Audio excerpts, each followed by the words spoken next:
All right, we live. All right, y'all. Peace and blessings. Welcome to GOAT James Kingdom Show with B Lee and Ajani. As y'all know, we go live every Sunday to talk basketball and the GOAT conversation. We back with our regular panel as usual, as we'll get the conversation going. Today's going to be another great one. As y'all seen the last two episodes, this was a great hot fire. So thanks everybody for joining us. Thanks everybody for being a part of the GOAT James Kingdom Show. We got my boy Ralph and Craig, and y'all say what's up to the folks. Good morning, everybody. Morning. Football Yes. Sunday. Uh, yeah, football Sunday. Actually, Brandon's team got me a little bit nervous yesterday because I'm expecting my Niners and needles yesterday with Mahomes. It looked like he broke something. Yeah, he got hurt, did he? He's all right. He's all right. They said the MRI was negative. There was nothing wrong. He's going to have a swollen ankle, but he should be all right. But I'm expecting the Niners and Chiefs to go up into the Super Bowl, Brandon. We might have to do a Super Bowl show if that happens. I wish it would again. Now you got that Shannon Sharp energy. You on that yak. But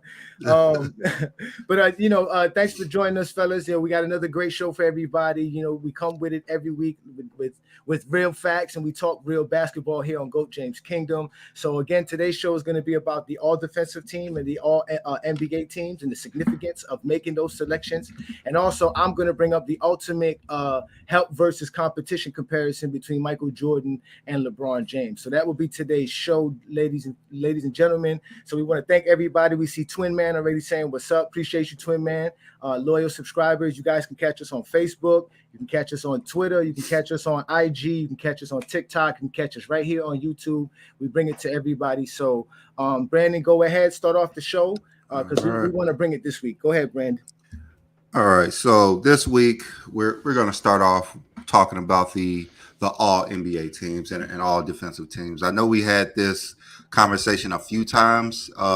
Last week, we had more of it. And on our Facebook group, we had more conversation about how important is the all NBA team and all defensive team. A lot of people believe all stars are more important than the all NBA team, which I think is a little bit ridiculous. There's players who make all-star teams that shouldn't be on it. And at the end of the year, the all NBA team is the award that the players want. It's just like the MVP. The All-Star Game MVP is not more valuable than the regular season MVP. All NBA team is more valuable than the All-Star Game selection. So, say for instance, like Steve Francis, he was an All-Star. He was a starter for 3 straight years. Never made an All NBA team at all because at the end of the year, your whole season is evaluated. So, but first, I just want to give an update with LeBron. Like he's getting closer. He's getting closer, y'all. So he's almost there. He's getting closer. All right. So just like I was saying, the other conversation we had started with me saying that 10 all NBA first teams was important. Then I doubled down on it, and we saw my GOAT criteria and everything. So just going into what the NBA thinks. The NBA thinks to get the Supermax that the all NBA team, all defensive team is more valuable than the All-Star selection because anybody can make the All-Star selection. You can have a good couple of months in the NBA, fans could vote you in. So for the Supermax, the NBA stated, we're not going to include all-star selections because that's going to cost us money. You have to play good throughout the entire year for us to make sure that you could get this Supermax. So to get the Supermax, you have to have an all-NBA team selection. First team, you get more if you get a first team, defensive player of the year, MVP, things just like that. As you look, I'm not sure how well you guys can see it. They got Devin Booker and Anthony Towns, like they get a certain amount of money if they get all NBA selections. Look at Luka. Luka already qualified for it. Jokic already qualified because he's about to be a 3-time MVP. It looks like, but he back-to-back MVP, and Luka has 3 first-team All NBAs already, so he's already qualified for the Supermax. And they do not go by All-Star selection because, like I said, you don't really have to be good for the whole year to be in the All-Star game. You don't have to be good at all. My two favorite players, Penny Hardaway and Vince Carter, were all-stars when they missed majority of the season. They were not all NBA in those seasons. All right, then we go to Jordan Poole and his requirements and his contract. So they state that he gets $1 million if he even becomes a MVP. So he gets that bonus if he becomes an MVP.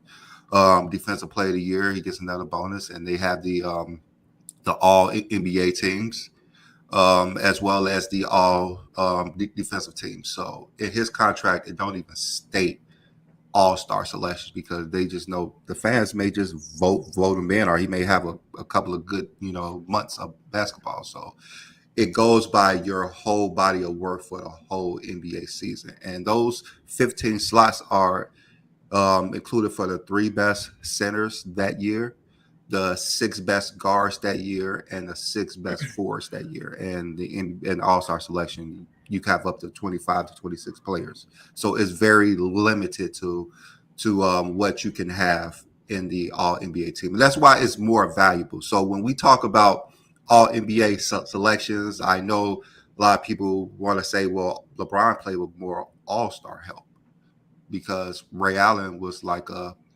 12-time NBA All-Star before he came to LeBron. So that should go on LeBron saying he has more help, or Russell Westbrook, MVP, and all these other stuff, Carmelo Anthony, Dwight Howard. But they're getting to LeBron later in their career. So when we talk about how much LeBron had help and how much Jordan had help, we're talking about that current season. We're not talking about a lifetime achievement award. Like they want to say, LeBron had 100-something all-star selections on his team. It's something ridiculous that they be saying. Like Shaquille O'Neal was an all-star 15 times with LeBron James. Like, it just does not make any sense. So I can agree with that. that. Yeah, all right. So let's keep moving. Like, I'm not trying to say that Jordan never played with good players or played with play versus good teams. LeBron overall in his career has played with better players than Michael Jordan. Like that's obvious. He played with better players overall in his career. He played longer, and as we know, he had to go up against teams that had multiple All NBA players, Hall of Fame players. So when he's playing versus Boston by himself versus all those players, he's going to need reinforcements. And when he got those reinforcements, it was a different story. So let's go to Jordan, in the finals. So no, this is before the finals. So these are the guards that he faced before the finals and the centers that he faced before the finals. Because before the finals, his role was tougher. He had more competition towards his role. In the finals, as we're going to get to, it wasn't, as prevalent as before the finals. So when you look at the centers, he got some hitters. He got Mutombo, Shaq, Ewing, Robert Parrish, Alonzo Mourning. So he had to face some pretty good centers before he got to the finals. And I'm just trying to do a compilation of the shooting guards that he had to go against. Joe Dumars was an excellent player, Hall of Famer. Reggie Miller, even though he only played Reggie once in that whole span. Danny Ainge was decent in the 80s. He was pretty good. He averaged a good amount of points. But going up against those guards, probably wasn't too much of a problem for Jordan. Jordan is most people consider is the greatest, and these guards should not have too much problems with him. But Joe Dumars did give him problems. But like I said, he had to go up against these centers. Even though he called Shaq in the morning when they was young, and we played Robert Parrish with Boston. They had a Hall of Fame stacked team. But Ewing was going up against Jordan by himself, and we expect Jordan to win that battle. And Mutombo wasn't really a scorer, so we expect Jordan to win these battles. So as we go with my bias, I was hoping my next one. Being biased. Yeah, but if he That's the had truth. more That's the help, truth. if he had another star on his team, they took Jordan far. Like the Knicks took Hmm. them the best, and the Pacers that last run, the Bulls. I mean, that's the first time I seen Jordan exhausted after a series. He was bent over on his knees. Like It that was the was first time mainly I them seen two. Jordan had to really work to win a series. Like he had to work his ass off that series.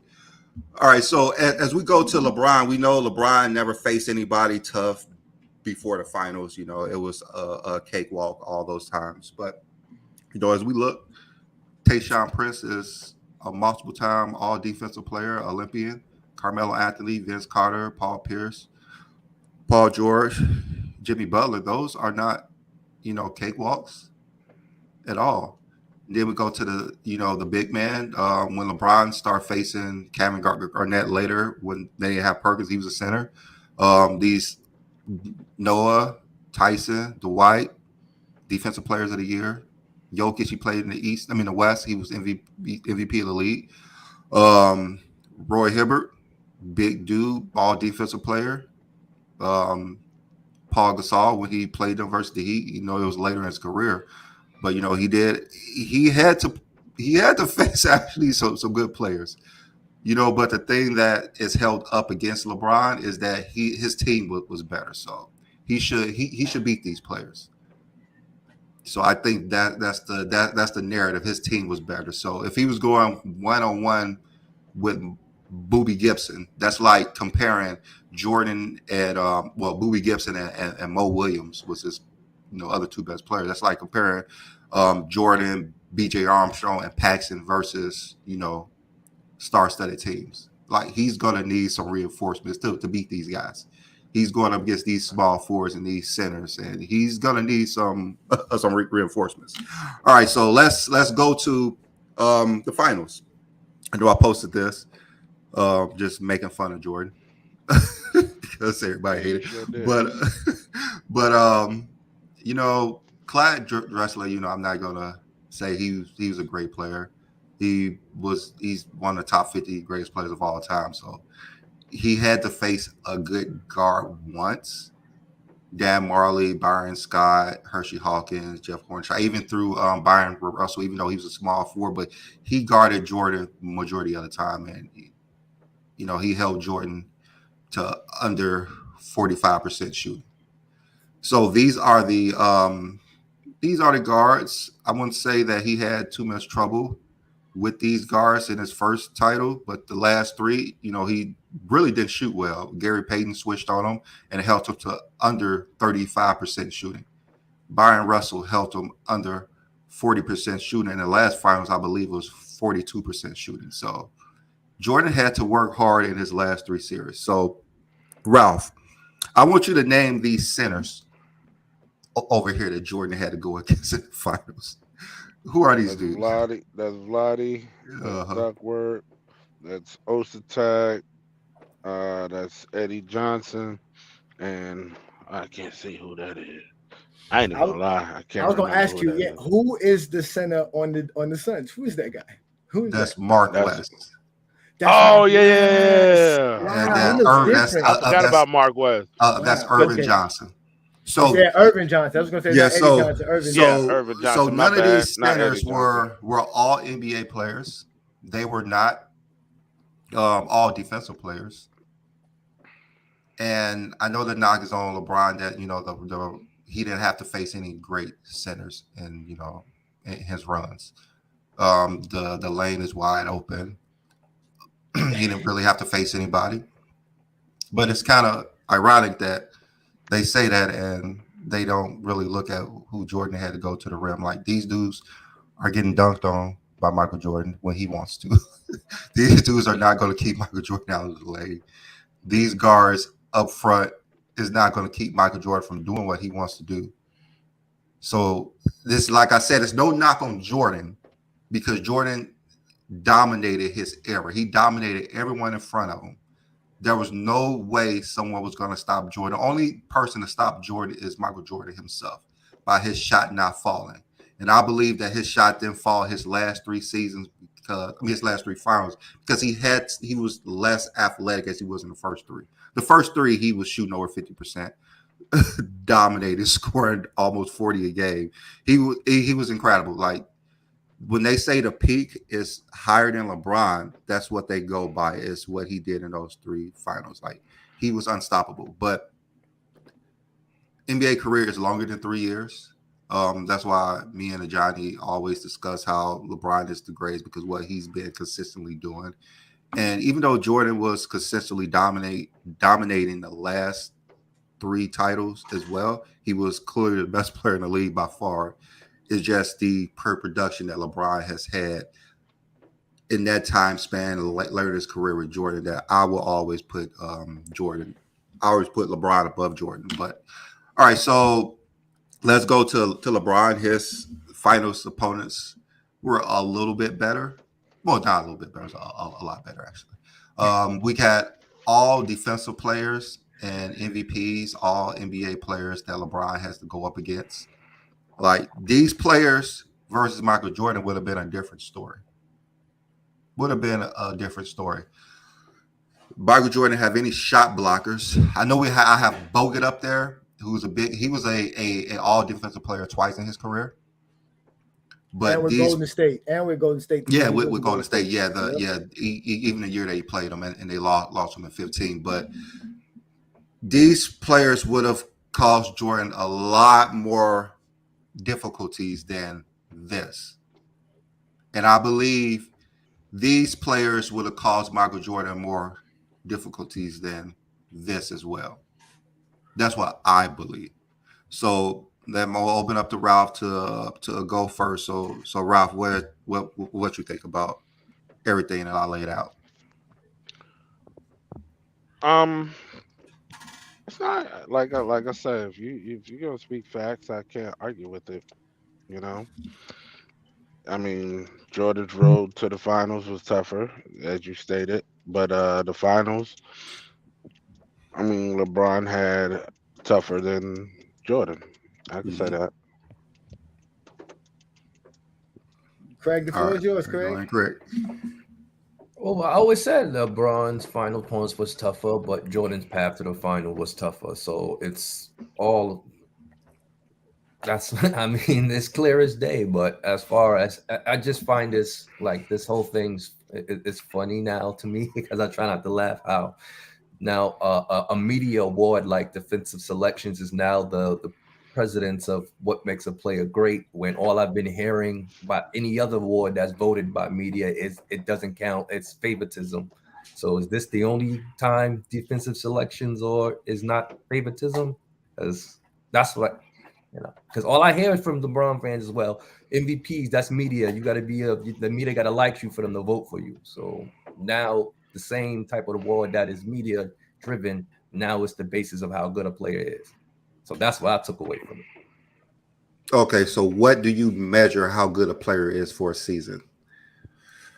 I've measured by what they did on the floor. So the All NBA team is of awards. It's not enough awards to giving out. Yeah, that's true. It's stats, right? So it's stats. Yeah. So you're saying stats. Stats, yeah. Because that's what you do on the floor. The only way to determine what somebody does on the floor is by going off of their stats. Yeah. Okay, so stats trump accolades to you. I'm saying if someone you like can have the same amount of stats as someone you don't like, you're gonna vote for the person you like. No, I understand that, but so from what I understand, what you're saying is that for you, stats trump accolades. No, what for me is the stats helps you get the accolades. What I'm saying hold on. No, because you just said it's about liking. So is it are players earning all defensive selection because of what they do on the floor or because somebody likes it? It's a combination of both. It's a combination of both for any award, and I get that. I get that because there's some awards you scratching your head like, well, how did he get this award? And then there's some awards like, yeah, he deserved it. So it's a mix up. It could be either or. Okay, I understand. Subjective, he's saying. So it is. So you're relating the MVP, which is the top honor, to the All NBA team. So you believe that the All NBA team can be biased, and the All defensive teams can be biased. No, what I'm saying is, me personally, it's me personally, accolades. That's what your stats will give you the accolades. But me, what it is that if you can't pick and choose when the awards is important. Now Okay, but NBA all just selection. Now going this is by more, you. Yeah, huh? let's just take all of the Jordan and LeBron fans out of it. Just going Mhm. by your understanding, is the All NBA team and All Defensive team a good measurement to state how well someone played the whole year? Yes. Okay, so it's kind of irrelevant what you were saying about No, but what the I'm Jordan saying fans, is, but no, when I'm my whole point is we never use everything is all about stats. I always see mhm. stats. And now this the whole show is going to be about selections. That's a media award. That's That's what false. I'm saying. That's Yeah. false, Craig. That's false, Craig. You know that better. Now you're gonna say that you heard LeBron James say, "We'll take one for the team." I'm telling you this right now. LeBron James fans are the one that talk about all NBA selections. You know who don't talk about all NBA selections? Michael Jordan fans, because it is How he obvious. got more than him, so that would be No, he does not. Again, LeBron James is the most first team All NBA and the most All NBA selections in total. We're talking about All NBA selections. This is the so. award that's been alive since the beginning of the NBA. It was actually awarded to players before MVP. The MVP didn't exist till 55. They were already giving out the All NBA in 49 and 40 and 50 and 51. So the All NBA team is an honor that's been existing since the beginning of NBA time. So all NBA, or because you just mentioned defense. No, he said No, no, defensive came no. later. See, again, you only heard defense because Jordan fans No, ignore you all just said NBA. Craig, the title of the show says all NBA in big letters, bold letters, all I'm looking. NBA. It says all NBA, all defensive. So that's Teams so. important. A defensive. No, and we count all defense too. We never discount defense. That's what I'm trying to say. Y'all don't want to count the all NBA. I We didn't. count all NBA. And we count all, and we count all defensive too. So that's what we're trying to say. We're telling you that these are true honors and accolades that players earn for their career. It does measure for what they do as far as that season. You understand what I'm trying to say? Just Even like the NBA said you have to get these so you can get the Supermax. So the yeah. NBA is saying that it's more valuable than fans understand. That's what Okay. we have Well, always been stating. Yeah, well, I want to. Devontae just showed up. Peace, brother. Thanks for joining us. You got in a little bit late, so it's your turn. Go ahead and did you hear what Brandon showed as far as the All NBA and the All Defensive selections and how significant it is for a player's career? Yeah, I saw most of it. I was trying to get in, I couldn't get in on my iPad. But That's okay. I agree. I agree. I agree with Brandon and with Craig. It's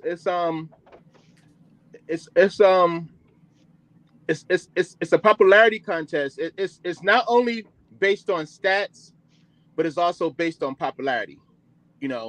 So you a person who's not as popular might not get it when they statistically they should get it.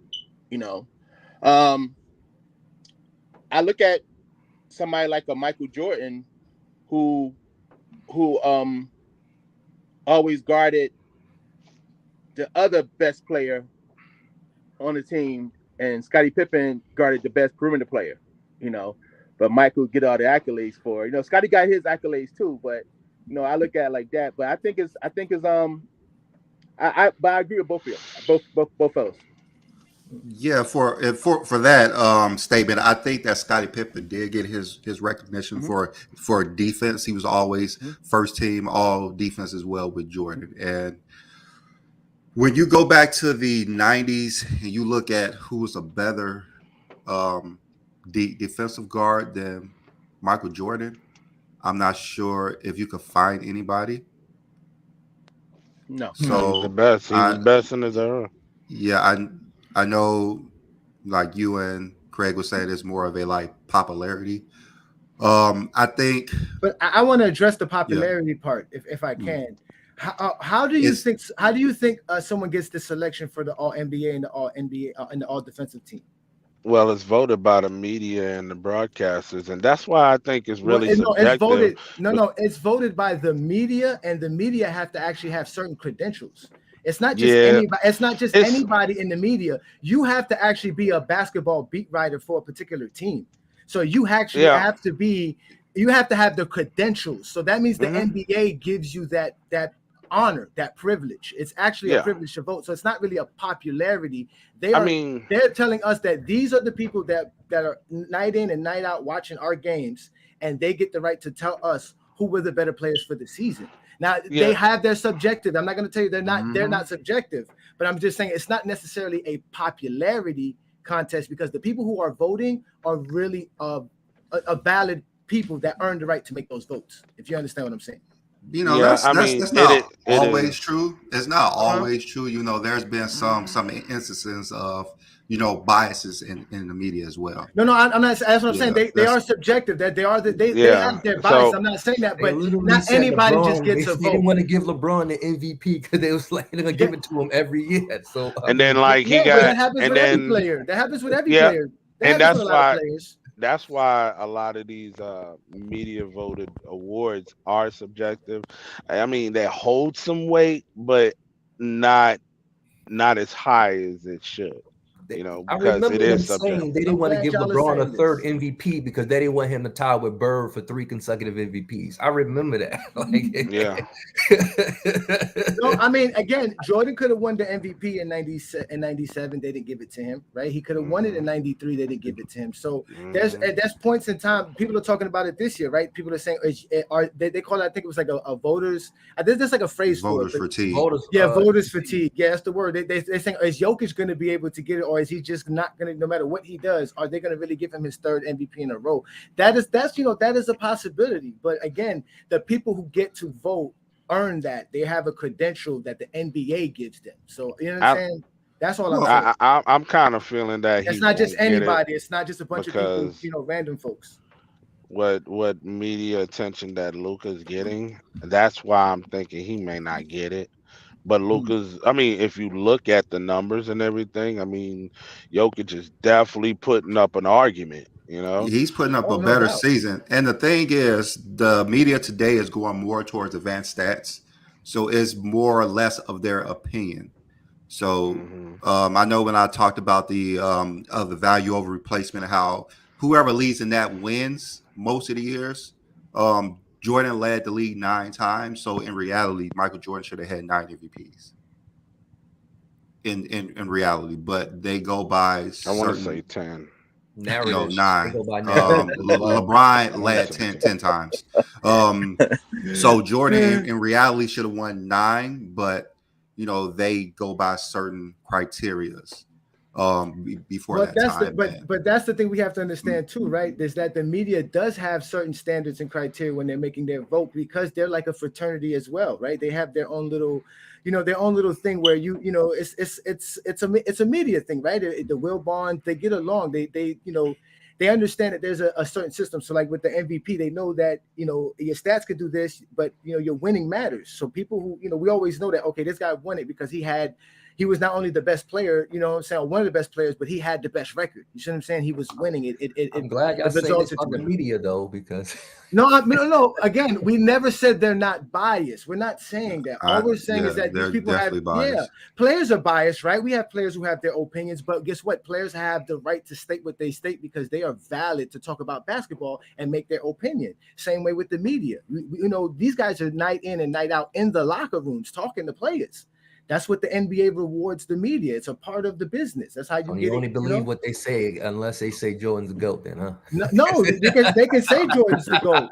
It's one thing to say something, but it's another thing to prove it. That's what we've shown here on this show Hey, all the the same time. people that That's vote what when I'm you saying. just said it. They study No, basketball, they watch it in no. and out, and at the end of the day, they That's said true. Jordan was the GOAT. So I No, mean, there's a lot of people who vote a LeBron lot as of the GOAT as people well. believe LeBron is too. That's the Exactly. problem. So There's yeah. people who believe hey, Bill like I said, Russell and Wilt I Chamberlain always and said it's Kareem. opinionated. So So it's all about what you feel that and And based as on I your stated, own it's all it's you can state a lot of things, but here on GOAT James Kingdom, you're gonna have to prove it with standing 10 yeah. toes down.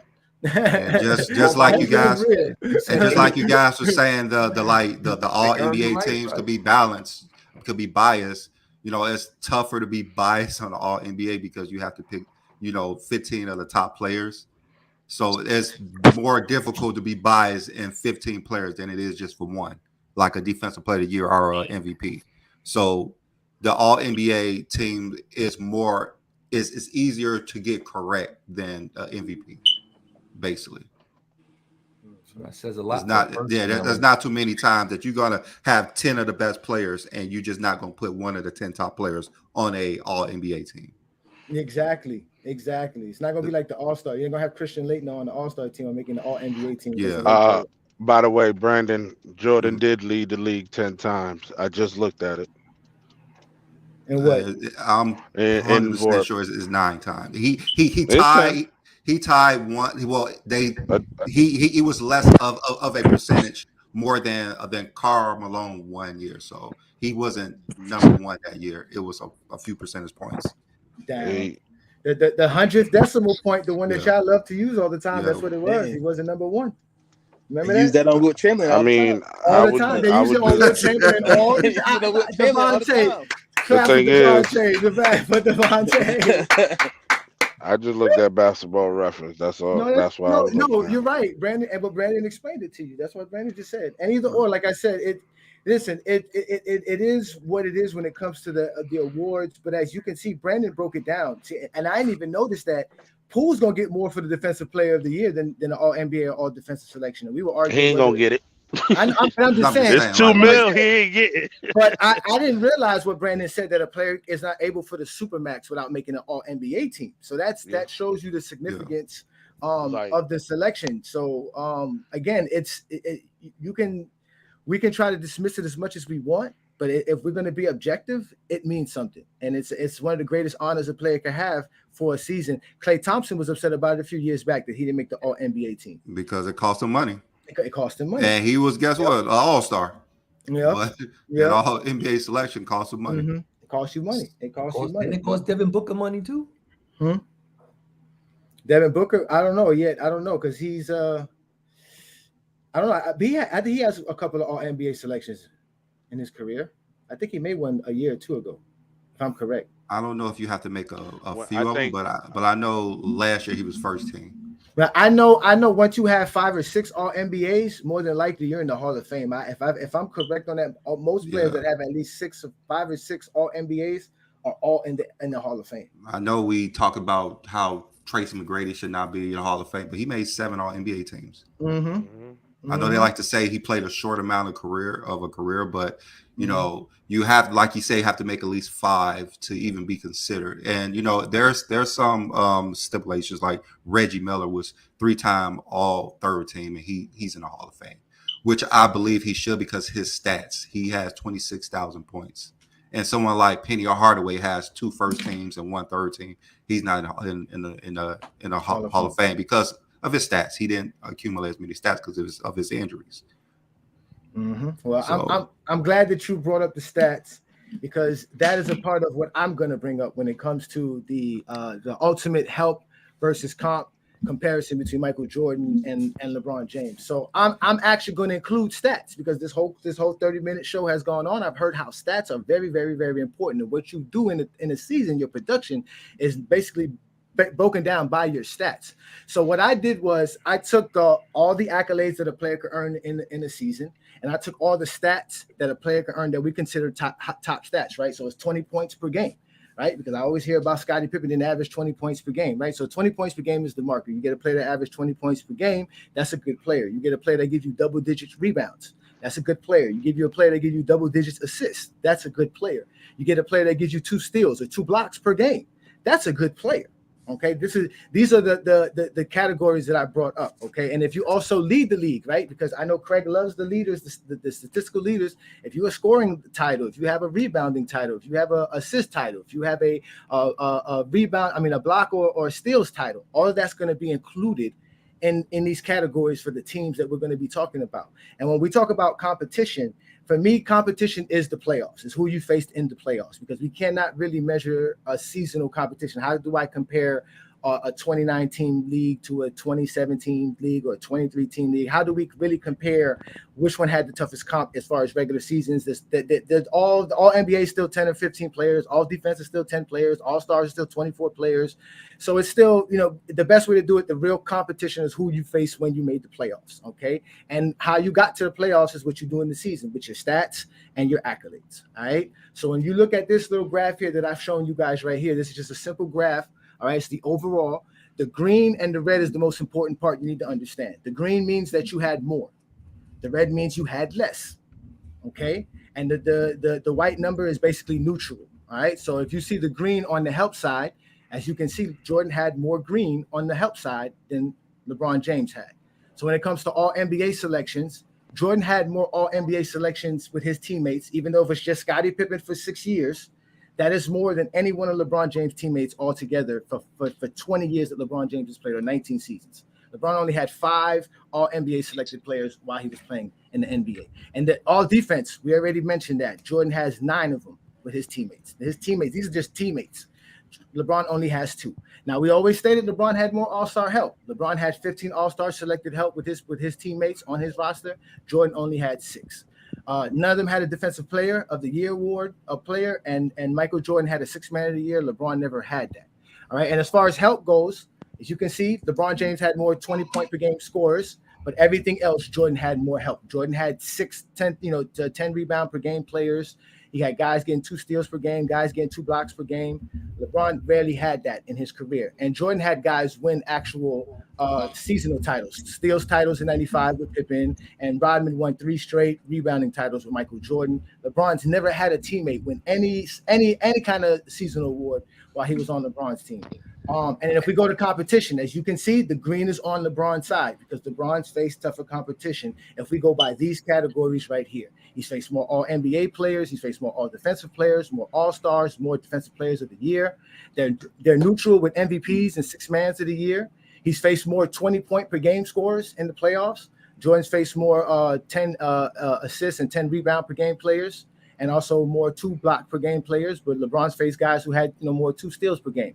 But Jordan only had 1 scorer. He faced Shaq in 95. He won the scoring title then, and he faced 2 steals titles players. But LeBron James has faced 3 scoring title players, 2 rebounding players, an assist title player, 4 steals titles player, 3 block titles players in his finals. So you guys see the green.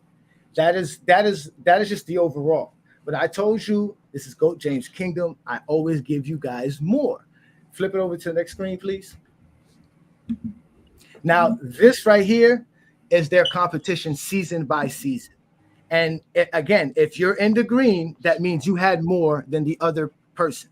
So if you take everything that LeBron James and Michael Jordan did with their teammates and you add it up with all these categories that I just listed against the teams that they played, these are their playoffs in front of us. If we start with Jordan, we all know that Jordan's first 3 years, he faced some real tough competition. That Bucks team was incredible. They had a bunch of players that made the All NBA, the All Defensive selections. They had 2 20-point per game scorers. Jordan was a rookie. He was phenomenal. It didn't matter. They beat him. He goes up against the Celtics, which we all know the '86 Celtics is considered one of the greatest teams of all time.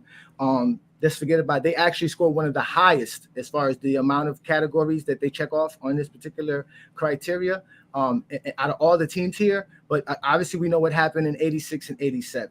But then we go to '88. Okay, now 1988 is the famous Jordan year for me. You guys know how I love to talk about 1988. Jordan fans love to talk about 1988. But for me, this is a year that Jordan faced 2 teams in the playoffs that did not have an All-NBA or All-Defensive selected player on their roster. They all had 1 All-Star on their team. Okay, and that right there, LeBron's never happened. LeBron's never went into a playoff with versus 2 teams that did not have an All-NBA or All-Defensive selected player on their roster. That's never happened with LeBron James. Jordan had that happen twice. All right, but he goes up against the Cavs and he scores 45 points per game. He takes that game-winning shot, beats him in 5.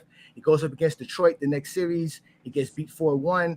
Michael Jordan's over. Then we go over to the next year. Okay, now the next year is the only year that Michael Jordan had no help. That means this was the only time that none of his teammates ever did anything on this category list here. He went up by himself in 1989 up against the Cavs, which even with that, all that Michael Jordan did was equal to what the Cavs had. He beat them. And then he went up against the Knicks, who actually did better than him because Patrick was actually one of the better players that year in 1989. He was first team All NBA. Yeah. He was the man that year. Yeah, Patrick was a beast that year, but still Michael Jordan ended up beating him. And then Jordan went up against Detroit the next year. Again, Detroit only had 1 All-Star, but this time they had 2 All-Defensive selected players. But Michael Jordan, again, could not get past Detroit. Detroit beat him. Then we get to 1990. From here on out, Michael Jordan had the help that he needed to win any type of series. There was no question added. You guys see it here. There's nothing but red here. It didn't matter what team the Bulls faced from 1990 to 1993. The Bulls were better than. They had the actual more categories checked off when it comes to this criteria. So even if you want to go to the 92 Knicks, which was really a good team, they were better than them. Or even the Portland Trailblazers of 92, they were better than them. If you want to go to the Suns of 93, everybody was talking about them last week. They were better than the Suns. They were just every year from 1990 to 1993, Michael Jordan had an all-star, an all-defensive player. He just had players doing stuff, 20-point per game player, 2 steals per game player, even, just forget about it. Michael Jordan had all the help he needed to do that. So he wins 3 championships, he retires, he comes back. When he comes back, Scottie Pippen has one of his most phenomenal years in 95. It's not as good as 94, but it's just as good. And they beat Charlotte in the first round. And then he finally faces a team in the 90s that were better than him, and that was the Orlando Magic. They beat them. Jordan goes into the summer. We all know what happens. Next year, the Bulls are one of the greatest teams to ever be assembled. Okay, they have 2 All-NBA first teams, 3 All-Defensive first teams. They have everything, a 6th man of the year, rebounding, scoring champ. All of these things are all happening. It didn't matter who the Bulls faced that year. They were better than them. And this is also another year where the first 2 opponents that Jordan faced in the playoffs did not have an All-NBA or All-Defensive selected team, and that was the Miami Heat and the New York Knicks. So he didn't have to see anybody had an all-defensive player or an all-NBA player to Orlando. They swept Orlando, and then they faced the Sonics, but the Sonics still couldn't keep up. Nobody could keep up with the Bulls till basically to Utah of 98, and even at that, it was just a neutral team. So you see all the red for Jordan and what they had to face in this category. And if we go over to LeBron, all right, I'm gonna let y'all talk in a second. It's not gonna take too long. You see here, LeBron off the top, when LeBron makes the playoffs, he has nobody that reaches any one of those categories. LeBron doesn't have any one of those categories I just named for this criteria between 2006 and 2008. Nobody reached any one of those markers with LeBron James. He went up against a Washington team that had 2 20-point per game scorers, 2 all-stars, guys that was making All-NBA in arenas and all that. He beat that. He beat that team. He went up against Detroit. The Detroit Pistons of 2006 have the same amount of categories checked off as the 1986 Celtics. That's how good that team was. They had a defensive player of the year. They had 3 all-defensive players, 2 all-NBA players. They had a rebounder. I mean, they had a serious team. They didn't win the championship, but LeBron lost to them, and LeBron took them 7 games. All right. And then you go to the next year in 2007, he faces Washington again. They still have some good players. They have actually 3 players: Antoine Jameson, Caron Butler, and Gilbert Arenas. And it's just LeBron. LeBron beats them. LeBron beats Jason Kidd and Vince Carter the next series. Then he goes up against Detroit and he beats Detroit. That's the great series he has against Detroit. He goes up against the Spurs. We all know what happened against the Spurs. But all those teams were basically better than LeBron's team, or if not neutral to his team. He goes into 2008, same category. He doesn't have nobody to help him do anything. He has nobody to do any one of these categories on his roster. He goes up against the Washington Wizards again. He beats them. And then he goes up against Boston, which we all know Boston stacked their team in 2008. Kevin Garnett was Defensive Player of the Year. They had all defensive selected players, all NBA players. They beat LeBron James in 7 games. Mind you that LeBron took them 7 games. He took them 7 games by himself.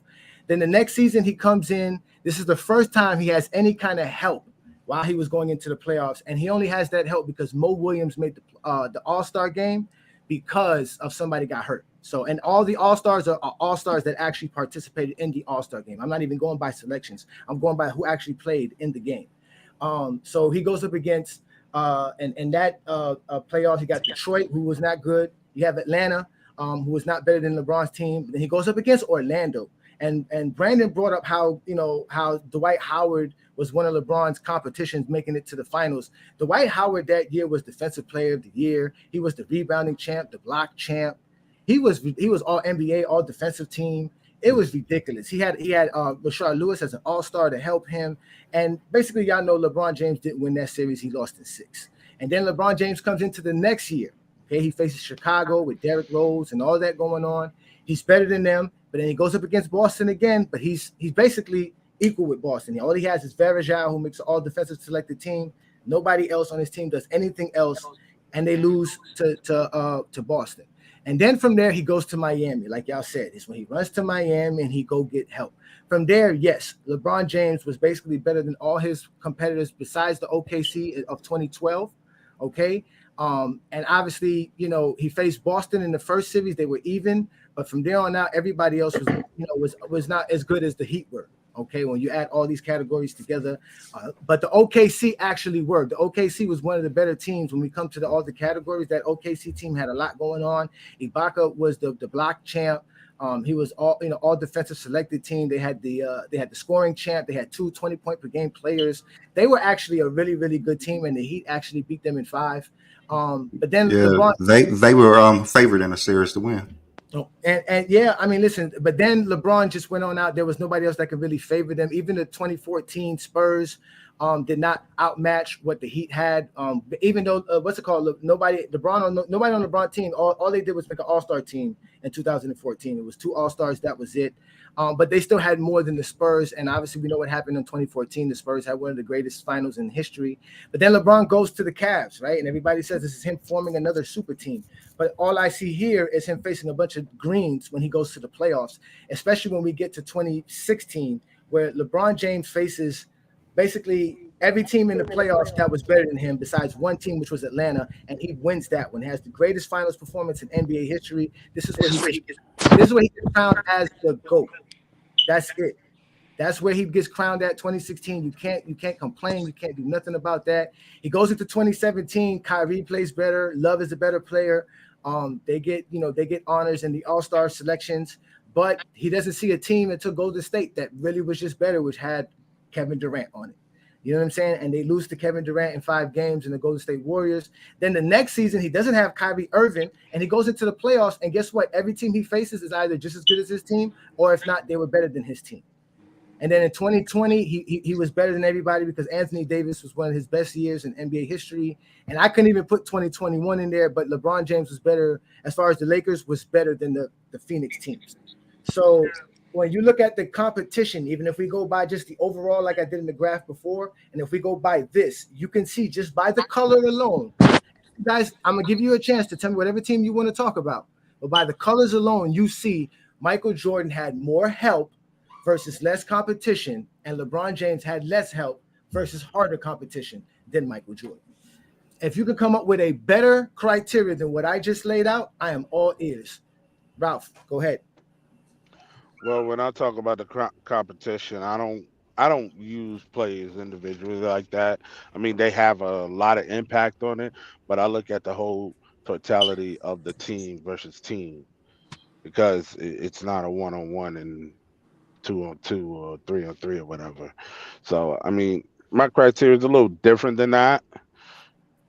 What would it be then? How would you determine it? How It, would you I determine would the team? determine I would determine the team on winning percentage, offensive rating, defensive rating, and where they were seated in the playoffs and everything.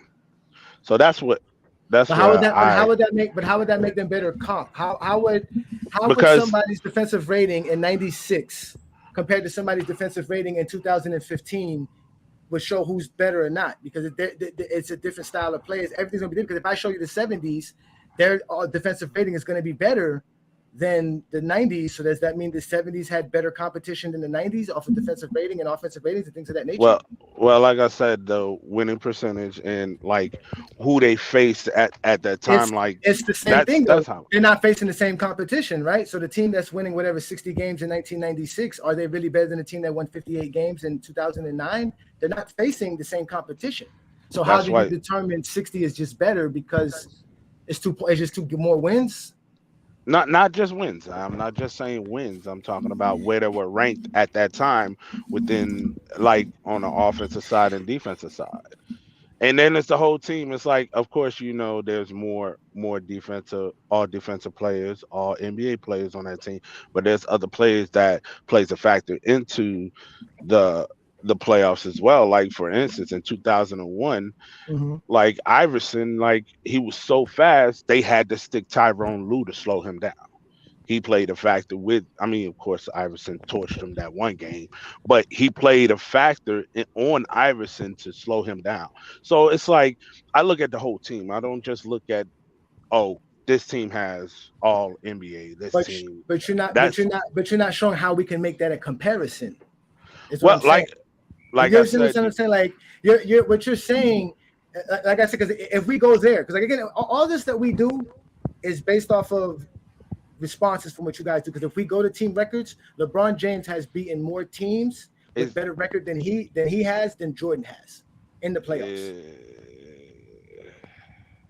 That I will have to do the math. I'm not going to debate No, we with have you it. on that We one. have the math already. We I, know I, this. I, I, Again, I'll we have have to the look math. at it. No, we have the math. LeBron James has beaten more teams that has a better record than his team in the playoffs than Michael Jordan did. There it goes for you right there. What? Played more games as well.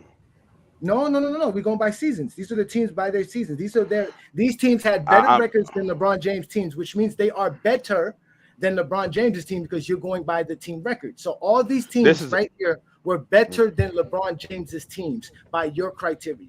And all those teams to the left are better than Jordan's team. I said records, winning percentages, and also their rankings in that season of offense and defense.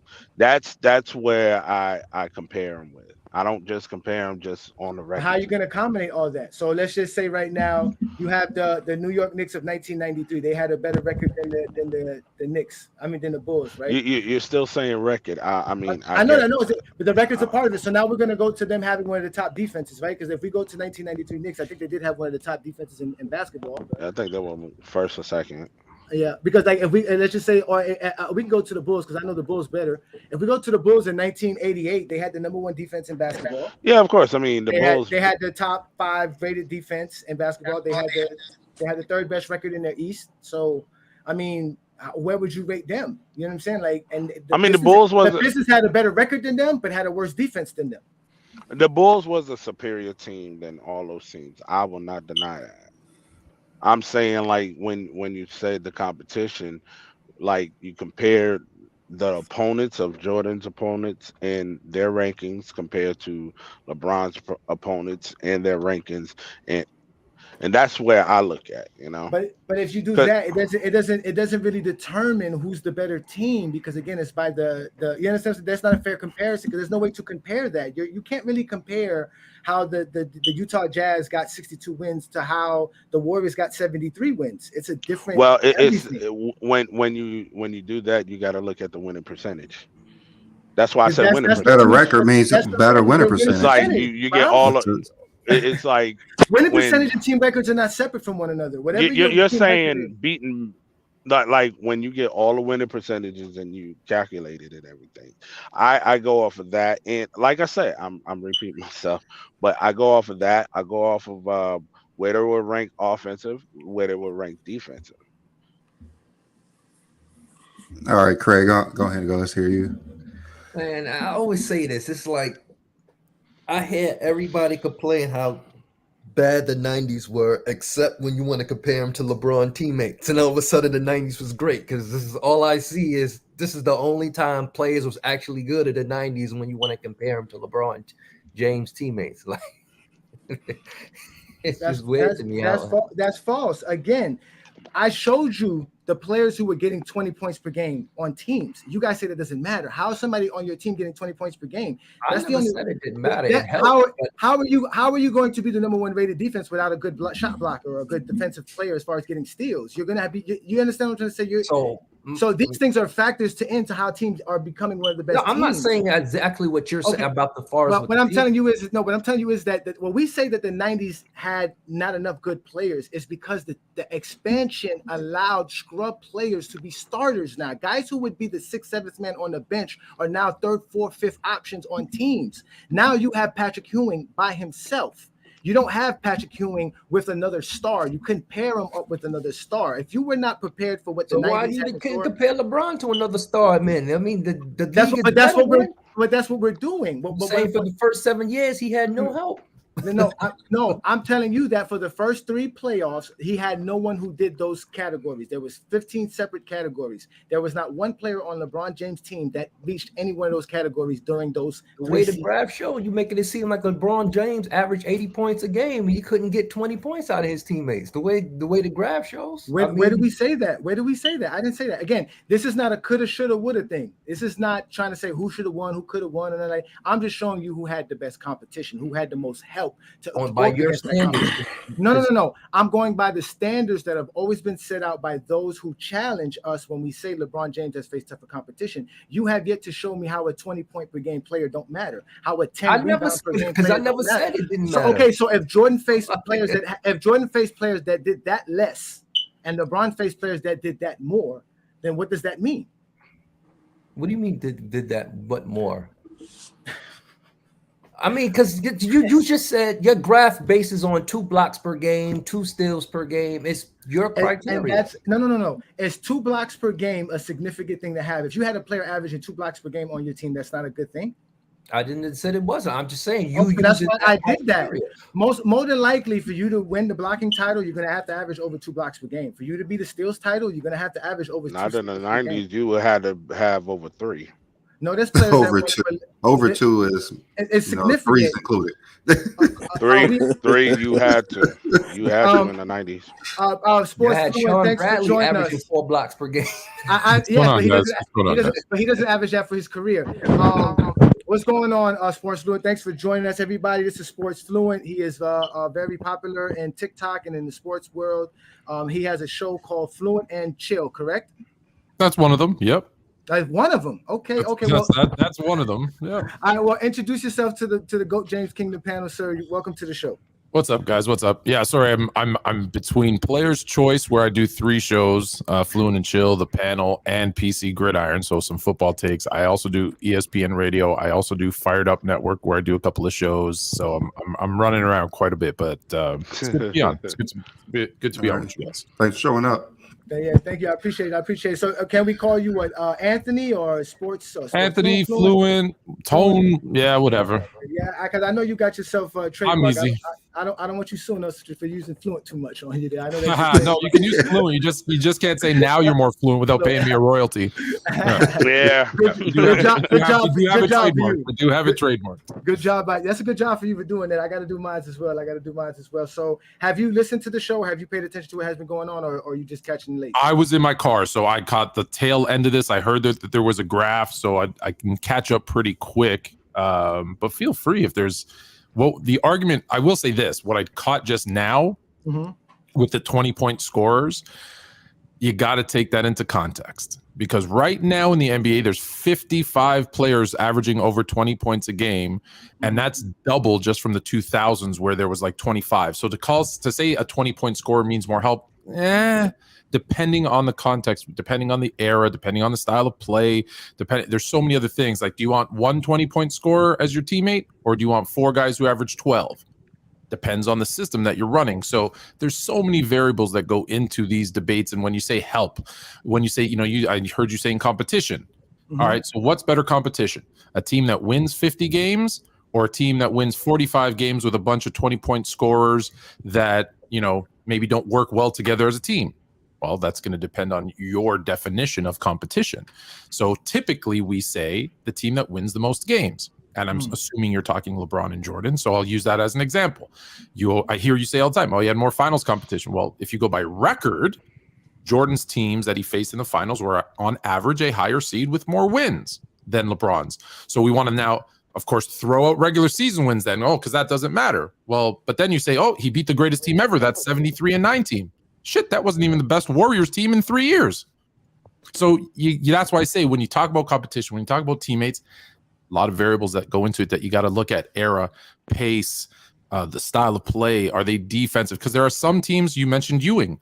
Ewing didn't have a superstar next to him, but the collection of Starks and Houston and Oakley and Mason and all those guys as role players were more important in some cases to having a star or a superstar next to you, right? We look at the teams that have been winning throughout the years. Maybe the last 10 years is a bad example because of the Warriors, but in most cases, it's a team with one superstar, and the proper role players around them. Giannis didn't have a superstar teammate.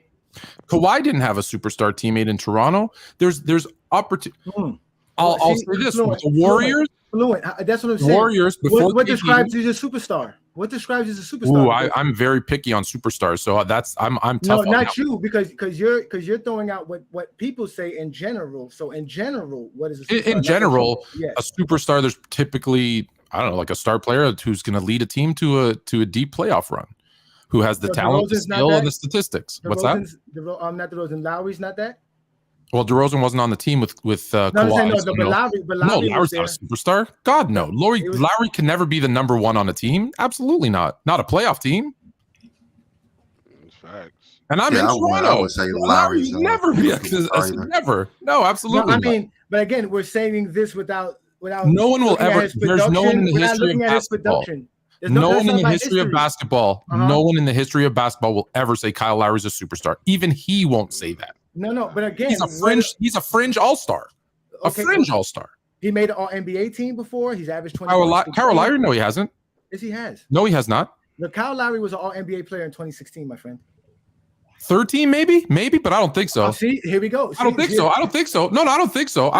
If you say 2016, I'll look it up. While you go look it up, right? While you go look it up, I'm going to give a couple of responses to what you're saying because you mentioned team record, right? So we brought up again, LeBron James beat more teams that had better records than his team and higher seeded than his team than Jordan did. So wouldn't that state that LeBron's faced tougher competition there and he's beating those teams? Say that again. LeBron James has beaten more teams that have better record than his teams than Jordan has. Than his teams. Yes. So that means the teams that LeBron James has beaten were better than him by record because this is what you guys want to go by, team record. So he's beating. No, that's what I'm saying. I don't want to go by that. I'm saying you guys use that. No. That's why. See, I'm glad because we was hoping you was going to come a little bit earlier so you didn't catch like the middle of it. Oh, okay. We are always responding because the original. Okay, yes, one All NBA in 2015-16. So 4 years removed from that championship run. So do you want to start talking about what people did? Hold on. So do you want to start talking about what people did 4 years before they played with another player? That's what I'm saying. No. I'm asking what constitutes a superstar. That's what I'm trying to say. So that's what I was trying to say. So was Lowry a superstar that year with Kawhi? No. I think he made an All-Star and an All-NBA team. So so that's what I'm saying. You said you don't want to count All-Stars. No, I said I'm asking you because from my understanding. When the fans vote for the majority of All-Stars, you can't use that in any argument. You can't use two things: All-Star because it's fan voted. Even now it's 50%, but before it was more. And Hall of Fame because Hall of Fame isn't the NBA Hall of Fame. So when you say Hall of Famers, throw that out the damn window because it means bring nothing. Bring up the criteria again, Brandon. The first graph. Again, we agree with you. Again, this is what we tell you. We're always responding to people because when we bring the objective criteria, which was all NBA and all defensive selections, people could not handle it. They don't want to talk about that. That was what we were using to show a player. Because as an example, what you're talking about, Chris Bosh is not a superstar. He did not take his team deep into the playoffs, lead his team deep into the playoffs. All he was doing was making Chris Bosh is not a superstar. You're absolutely correct. But we hear all the time, Chris Bosh. However, in that Miami combination, let's be clear. To be clear for a second too, because you guys see me on TikTok, and TikTok's a messed up algorithm where you think I talk Jordan and LeBron 90% of the time. If you actually look at my content, it's like 10%, if that. But that being said, I've always said the thing about I never blamed LeBron for leaving Cleveland because anybody in their right mind, if you have a bad job with a horrible boss, you're leaving. So there's nothing wrong with it. He was a free agent. He's free to go wherever he wants. That being said, what they did was take 3 free agents because Dwayne Wade was actually a free agent, and they took 3 teams. One, the best team in the East. For the last 2 years, they had the best record 2 years in a row in Cleveland. They took the best player in the world off that team, making them a lottery team. They took the best player from Miami to stay in Miami, and then he took the best player off a fringe playoff team. They were 9, 8, 7 seeds while Bosh was there, and they made those 2 teams lottery teams and created 1 team in Miami. So they did eliminate 2 competitive teams in their division. So that's more when I talk about it's not about teaming up superstars and all that. I don't even believe in super teams. I think that's a load of shit. But anyways, let's go to your graph. What is your graph saying? Okay, so the criteria that I set up, because like I said, we try to be the most objective, and we don't like to be subjective because again, everybody has their biases, and we do not take that away from anyone. But if we're going to be objective, let's be objective. So I took all NBA selections, all defensive selections, all-star selections, defensive player of the year, MVP. I also took, like I said, 20 points per game average for your season, 10 rebounds per game or more for a season, 10 assists or more for a season, 2 blocks and 2 steals, plus whatever you won the title with. You know what I'm saying? As far as scoring title, rebounding title, block title, assist title, steals titles, all of this was all included. And I added what everybody did while they were on the team with either Michael Jordan or LeBron James. Hey, can you mute yourself? On the team in championship years or just for the for the years that they made the playoffs? Because I also stated that the competition has to be the teams that you faced in the playoffs, because it was hard to determine competition overall in the league. You know what I mean? How do we really make that comparison? Because we're trying to make a comparison. That's what we're doing. All we're doing is making a comparison. Sure. We're not really going because like you said, there are other factors. You're giving Jordan a 6th man of the year. That was the year he played 17 games, and you're giving Kukoc the 6th man of the year, correct? No, that was 1996. That was 96. 96. He was a 6th man of the year. Okay, and then 6 All-Stars. Okay, you're going back before the 90s. No, it's 6 All-Stars. It's all Scottie Pippen. Yeah, but there was 2 years where they won the chip that he wasn't an All-Star. So you're going back but they made the playoffs. That's what I'm saying. You're going. I'm using all 13 his players. First All-Star. His first. Oh no, I think you're wrong. His first All-Star year. 1990. His All-Star is 1990. His first All-Star year was the year that they lost in 7 to the Pistons, and then where he played 1 minute in Game 7 because he had a boo-boo. He had a headache. He played 40 minutes. He played 40 minutes. He made an All-Star that year, and then he didn't make an All-Star the first year they win a chip. He was all defensive though. But he didn't win an All-Star. I'm just counting the All-Stars here. Yeah. No, obviously, but you just said All-Stars don't matter. See how you just said that? But I know that. But you have it here. I'm just going by what. I'm just saying. I'm just counting All-Stars because All-Stars. I'm just making sure your numbers are accurate. That's all I'm doing. No, trust me, they're accurate. They are very accurate. Pippen was only an All-Star in 4 of the 6 championship runs. So I'm trying to figure out where you got the other 2 from. So the other 95 and 90. So 95, which is the year that Jordan played 17 games. Yes, but he was in the playoffs. Where he was okay, and then the year before they won a chip. So you're counting. You're not just doing championship years. I just want to be clear. You're doing. Yeah, I'm not counting. I'm not counting 94, and I'm not counting the Wizards years. Okay. So you're telling me in his 15-year career, one player made it of his teammates in 15 years. Only one player made 6 All-Star games in 15 years that he played. Yes, All-Stars. Yes. Okay. We always say we don't know. We've always, if you look up to the right, you can see LeBron James, right? How many All-Stars it says LeBron James has?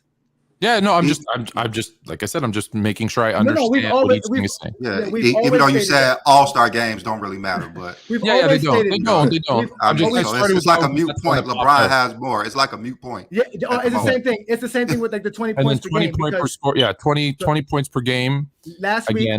Last week we had Craig bring up how Kyrie Irving could average 25 points per game with LeBron James.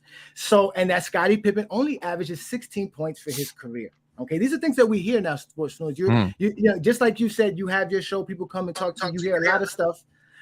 Trey, please mute yourself, brother. Oh, thank you, Trey. He is mute. Okay. So we hear all of these things, even here on our show. Our panel has brought it up. So again, the 20 points per game, even in 20 years, LeBron James only has two more 20-point per game players that did that for him. Now, do you talk about pace of play, style of play, those types of things into it? And that's why we were talking about when he was bringing up offensive rating and things of that nature. Because again, it's hard to determine that from era to era. So we just did it with the simple things. Because like I said, even today, 20-point per game score. I know there's a lot more of them, but that's why the NBA is so good. Because like for example, Bosch is a 20-point per game scorer, but not when he plays with LeBron, because LeBron is so ball dominant, he doesn't get those opportunities. Kevin Love is a 20-point per game scorer, but not when he plays with LeBron, because LeBron is so ball dominant, he doesn't get that. LeBron also started in the lowest scoring era of basketball, and every year that he played, they average more and more and more and more and more. So again, style of play era goes into that. But if we go to LeBron's first season, as far as his first playoff seasons, he faced, let me count these 20-point. These are 20-point per game scores LeBron has faced in the playoffs. The first 3 playoffs from 2006 to 2008, which you said, which is true, is one of the lowest scoring in NBA history. We have not one of the. Yeah, the Wizards. Well, between 96 and 94, I mean 2004, it was really horrible. It was the most.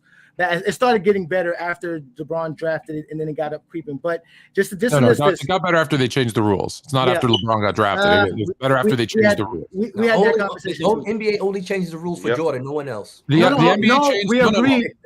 We talked about this. This. Clear. The NBA did not change the rules for LeBron. The NBA changed the rules because they're an entertainment company, and they understood that a low-paced, slow-scoring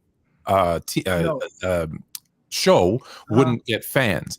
So that's why they brought in the things that you guys sometimes, not you, I'm saying people in general, sometimes try to use as, oh, this is harder. No, it's easier to score against zones. That's why it's there.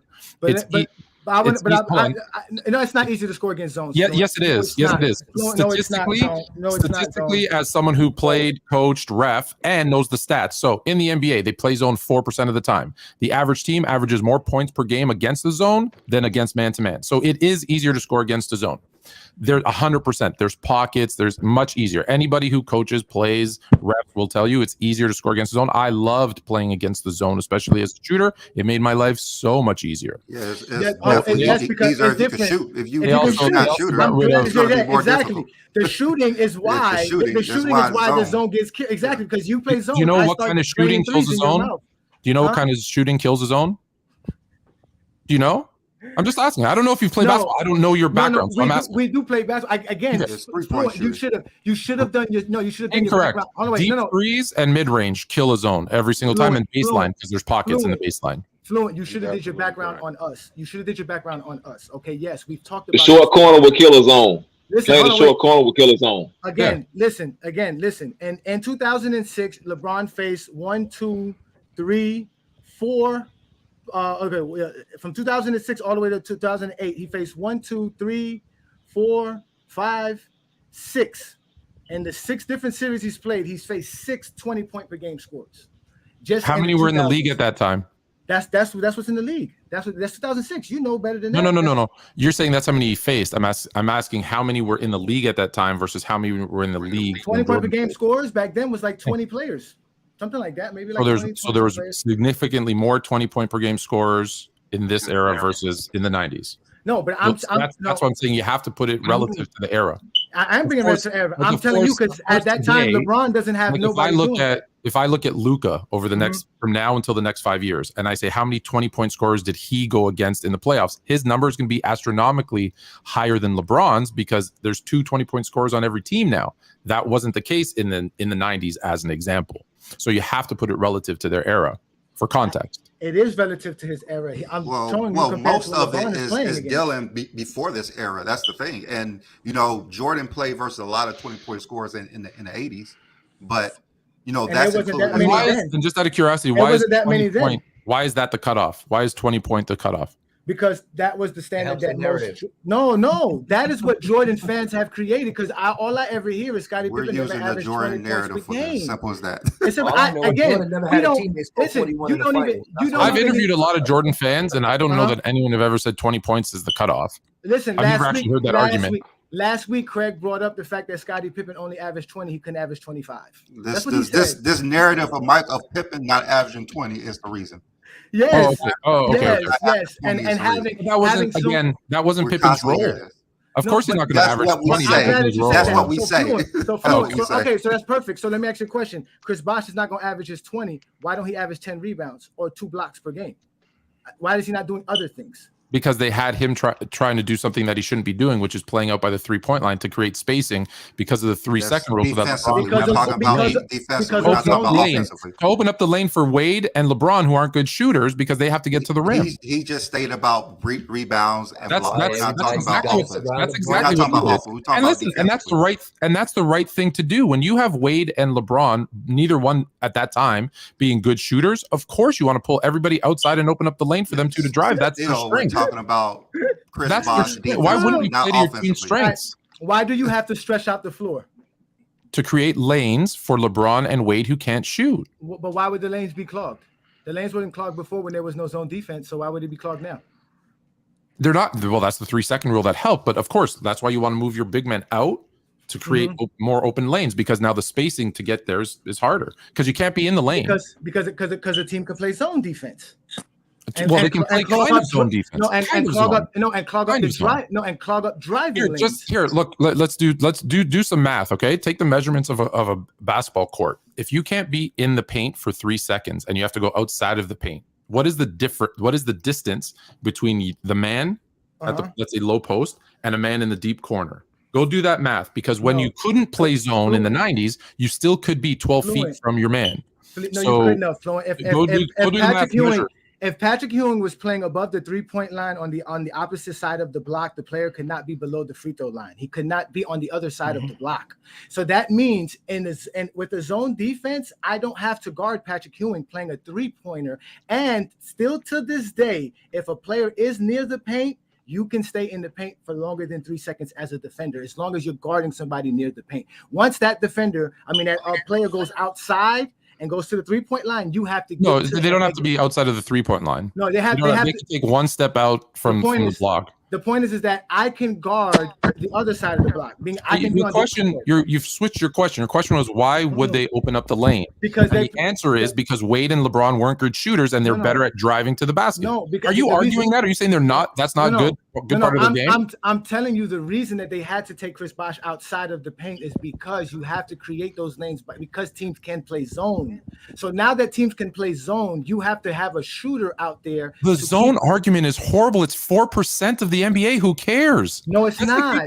That's like people who say Jordan couldn't shoot threes. Who cares if he shot 0%? He shot 1 a game. It's an irrelevant argument. We've proven this countless times. Teams, if you're not guarding a man on defense, you are playing zone as a defender. It doesn't have to be the whole team playing a 2-3 or a 3-2 or a box and 1. It can literally mean that I'm going to get off of my man and now I'm going to sit on the baseline, blow block, because you're going to try to post up there, or I'm going to go to the elbow and stop you from doing that. But that's not. They don't. Zone. Players don't do that anymore. Yes, they do. That's how the Toronto Raptors beat the Bucks, because they did exactly that. They literally they went box and 1. You're saying when they built the wall? I'm sorry. Because they don't have to guard nobody in the corner unless he can shoot, and that's why eventually you surround Giannis with shooters, because now you cannot play that style of defense. Now it opens up the lanes for Giannis, and now Giannis becomes more of a one-on-one player and dominates. But you could only do that because you have shooters, and the reason you need those shooters is because you're playing zone a lot more. Teams are actually strategically using zone to help them keep players from actually driving to the basket. If you open up the lane, a player of LeBron or Wade's caliber is going to drive the lane. Period. It's. But if I don't have to, but you're making an irrelevant point. Like, why was Bosh outside? Okay, if Chris Bosh can't shoot threes, I can just stand in the driving lane, and that's it. So how is he going to get to the lane now? There's somebody behind that defender. How is LeBron? Can Chris Bosh shoot threes? But that's the point. Your question was, but you're changing your question again. Your question was, why doesn't Bosh get rebounds? The reason he doesn't get rebounds is because they had him outside to open up the lanes. And Brandon just told you that's on offense. I don't know why but that's on offense. He said rebounds and blocks. That's defensively. That's he could do more on defensively. You don't have to get 10 rebounds on the defensively. On defensively, there's 2 reasons why Bosh isn't getting 10 rebounds anymore, or when he's playing with Miami. And it's 2 reasons. 1, because his man was also drifting out further away from the basket, because that's the style of play that we're playing in. And 2, who was the man that he was guarding there who's at the 3-point line? When? Tell me a series. Pick a team. He played with Miami. Heat. When he played with the Heat. No. Who are they playing against? Okay. Anybody. Anybody. Well, here's the thing. There's 2 things. Chicago. They're playing Chicago Bulls. Who's on the Chicago Bulls stretching out the Chris Bosh? Who's doing that? The Spurs, the Pacers. Like, just name the big man who was shooting. The Spurs shoot a lot of threes, and when Bosh would go low, was not shooting threes. He's not guarding Tim Duncan. He was guarding Tim Duncan majority of the series. Jeez. Okay. And then here's the other part. When they go low, so let's say he is guarding Tim Duncan, who's down in the post. When you shoot a 3, how often does the rebound stay close versus go long? The longer the shot, the longer the rebound. That's why more guards are getting more rebounds than what we heard is the Spurs didn't shoot threes. The Spurs never shot threes? They barely shot threes. They barely shot threes? That's what we've been hearing. Fluent, you should have watched our show. You should be watching our show, Fluent. You should be updated. I mean, they won the 2014 finals by shooting what layups they say. They didn't shoot threes. No. I'm gonna correct that. I don't know. Let me correct that. No, this is what was said, Fluent. They said that the 2014 Spurs won the championship on the brand of basketball of today. That was exactly what was stated. The brand of basketball was just shooting a lot of threes, which is what the Spurs did. We proved that they shot a lot of threes. No, you didn't. They shot more threes than anybody. How you prove it?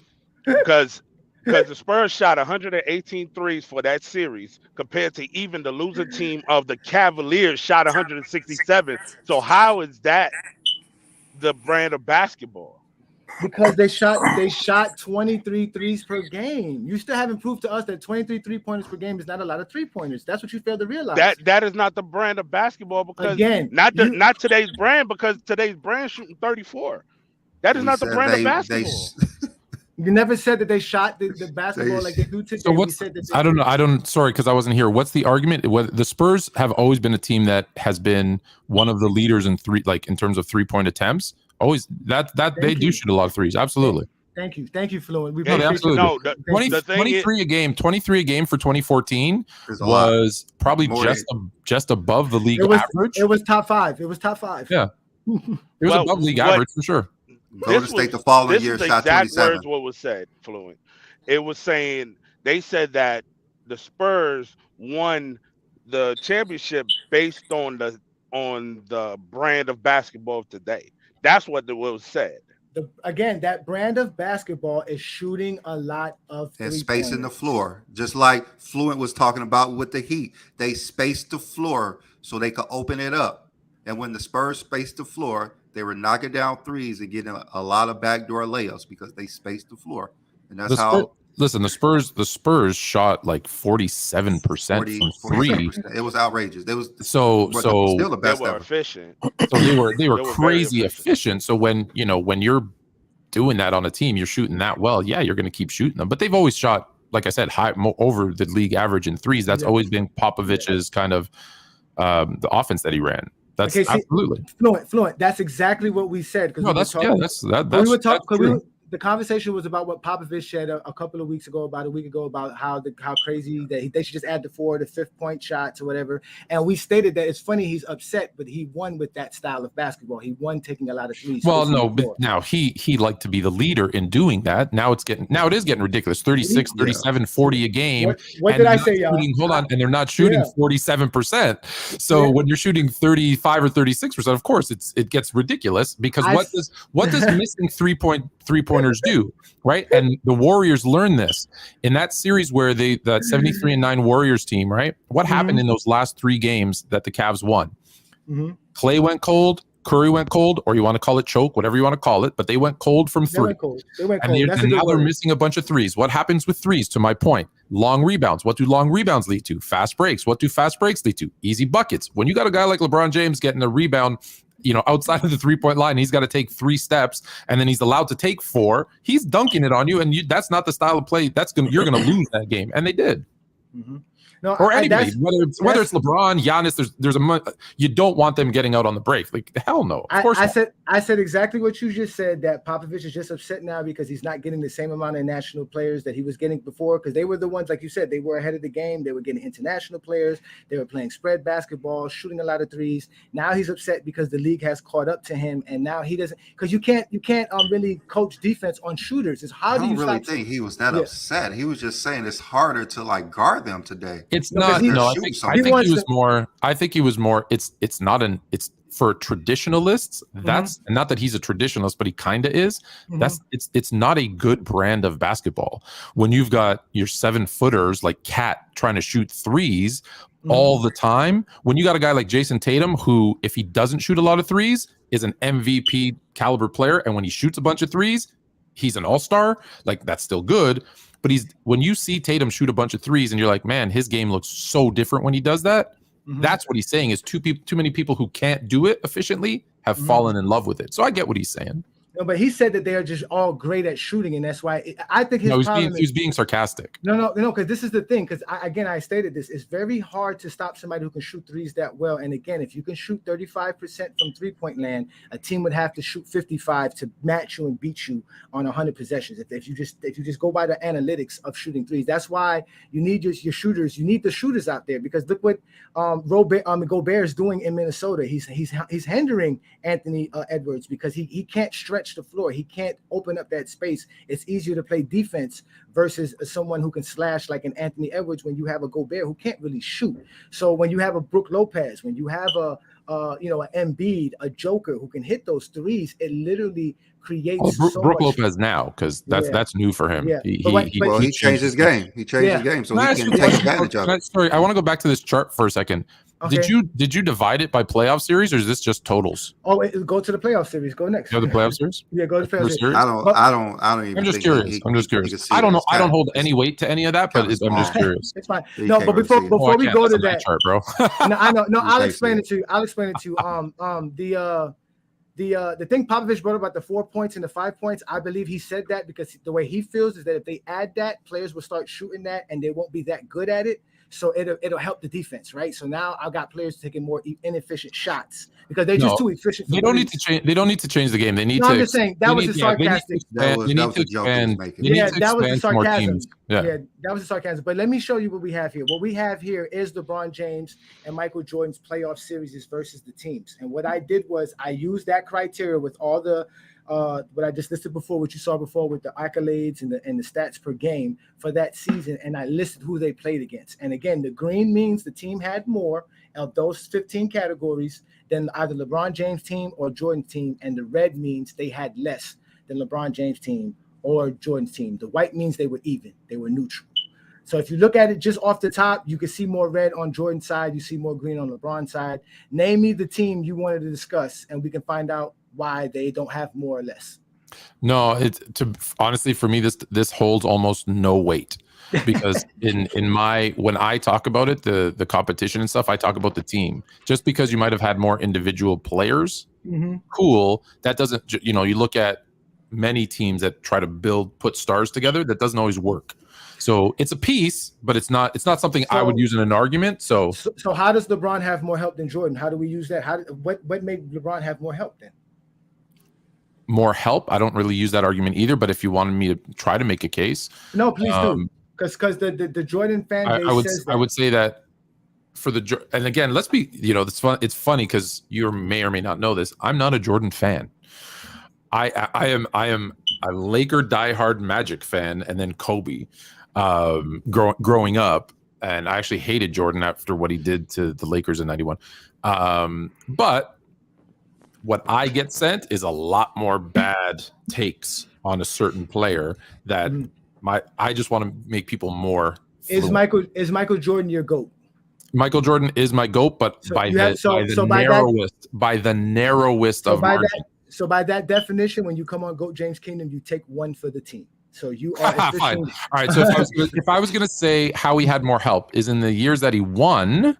If you look at the teammates that he had collectively, like he had to leave a situation where he was the number 1 seed in the NBA 2 years in a row and couldn't make the finals, and take three players, the best players from 3 different teams, had to come together. And not 1, not 2, and this is his own fault. Not 3, not 4, not 5, and he won 2. So would I say Bosch and Wade and supporting cast are better than Pippen, Horace Grant, and BJ Armstrong? Yeah, every single day of the week, I would say that. But what are you using? Because my question is, because does that, by what you just stated, then that 2009 Cavs team were better than any Heat team? Because I don't think any Heat team won 66 games. I didn't hear what you said. Say that again. Okay. You said the Cavs team, right? They were the number 1 seed 2 years by himself. He joins Miami Heat, right? So we're using the team record again. What the team was able to accomplish. What I said was he left the best team by record in the NBA, which he did. Okay, but again, so how do you determine how good a team is then? Because we're not using no stats and we're not using accolades. So what are we using to determine if a team is good? I'm comparing his Heat team to Jordan's team because the question was help. Yeah, exactly. But how do you make that team good or better? How do you compare that? What are you comparing? Are you How do you- comparing the players? I'm comparing the players. I'm comparing the players on the team. But you're comparing the players by Like what? if I look up and down the roster of that Heat Mhm. team versus Mhm. the first three-peat team, are you saying that the first three-peat Bulls team Mhm. had better players top to bottom than the Miami Heat team? I'm Wait, telling you, if we Wait, use the- for if one, we- are you saying those 96 to 98 Bulls were better than the Heat teams? The 96 to 98? Yeah, we're better than the Heat teams. I would probably say they had more talent than the Heat teams. Yeah. Okay, top to bottom. Yeah. So that means Jordan So had they more said help Jordan against had- LeBron's best team. LeBron's best team. There's LeBron's better. best There's team no is the argument. Heat. Second LeBron's- three-peat, the Uh-huh. second three-peat, the Uh-huh. only argument you can make, and like I said, this is why I don't make this argument. The only argument you can have for Jordan not having enough help in the 96, which I wouldn't say, I think that was a very talented team, top to bottom, that roster, is that Dennis Rodman was, 37, 38. Pippen was struggling through injuries all of those years. Kukoc was new to the NBA. He was still in his third year in the NBA. You said in 96? 96, 97, 98, that run. Oh, Yeah. just the run. Okay. Yeah, that run. So that would be I don't make that argument, but if I'm taking one for the team, that would kind of probably be the argument, is that you had a liability on offense. You're playing 4-on-5 on offense every single time they had Dennis Rodman on the court. Like I said, Pippen was in and out in terms of injuries. Kukoc wasn't really. But how are you determining all of this without using stats or accolades? I still don't understand this. You're a James fan. You don't want to talk accolades. Yes, we are. Listen, we could talk anything on Goat James Kingdom. You don't want to talk accolades because we can talk. Can he get it out, or Johnny? Johnny, can he get it out? No, because again, he said offensively. So I'm wondering, how does he determine Rodman doesn't help offensively if we're not using what they do with their stats? And I'm wondering why you keep trying to interrupt him. Let me say what he got to say. No, because again, Trey, don't come on the show with your stuff. You're not here to defend Fluent. Fluent could defend himself. I'm not trying to defend him. I'm saying I'm trying to say for everybody, man. The floor is yours, We're having a Trey. conversation. Like, No, we're good. No, I'm saying it for everybody, man. Just having a conversation. Fluent. The floor is yours, Trey.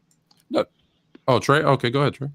No. I was just saying for him to not interrupt nobody. I was saying on behalf of everybody. Show, please. He has nothing to say. He just wants to interrupt. Take him off the show, please. I didn't say I want to interrupt. Please, yes, please, Brandon. I'm asking you, please. He So- obviously did. All right. So again, I don't make the argument of 96 to 98. So you're saying why is Rodman an offensive liability? Because he doesn't shoot the ball. So that means he doesn't score. He doesn't, but forget score. He doesn't shoot the ball. But He'll if get a you- rebound underneath the rim, and instead of going up with it, he'll kick it So, back out. That's just rebound- eye test. You don't even need stats. So a rebound, to know that. offensive rebound is not an offensive help. No, I said in terms of scoring, it's not a help. It helps the team, but I'm saying you're not having to cover Dennis Rodman, worried that he's gonna take it to the hoop or shoot the ball or do a lot of those things. You So don't it's want to say scoring it, fine. Fluent. You don't want to say because he doesn't score. He doesn't score. I said because he doesn't score, but more Okay, so then importantly than he doesn't why is score 20 is that he points per doesn't shoot. game doesn't matter. If that's what I'm saying. Like that's what you are using stats to say why somebody can't do something, but then when we use stats to show you why somebody did do something, you're saying it holds no weight. Do you understand that part of the conversation here?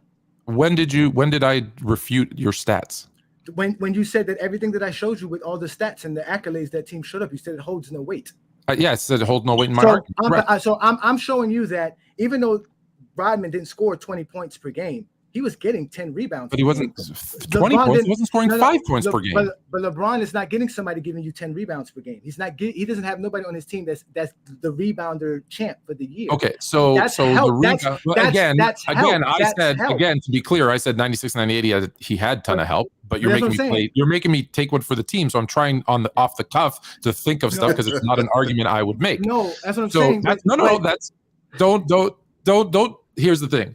Don't try to ask me to say defend someone else's point that isn't my own, and then not let me walk through it because I've not looked at that because that's not my argument. So you're asking me to make. But we someone asked you else's- that. Hold on. The other guy was right. You are interrupting. Let me finish. I'm sorry. Go ahead. So if you're asking me to make a point that isn't my own, let me work through it because it's not my own. So I'm trying to tell you. So I said, if someone were to make that argument, that is the argument that they would make. Although he does get offensive rebounds, there's no threat of him scoring. Whether it's the eye test stats, you can use whatever you want. If you've watched the Rodman in the Bulls days, he was not a threat to score. So although he might get a bunch of offensive rebounds, which he was, I'd like to know the stats on that. How many offensive rebounds he was getting, I don't know. In lieu of that, LeBron might have, again, this goes to system. He might have a guy that's scoring 7 points, 8 points a game.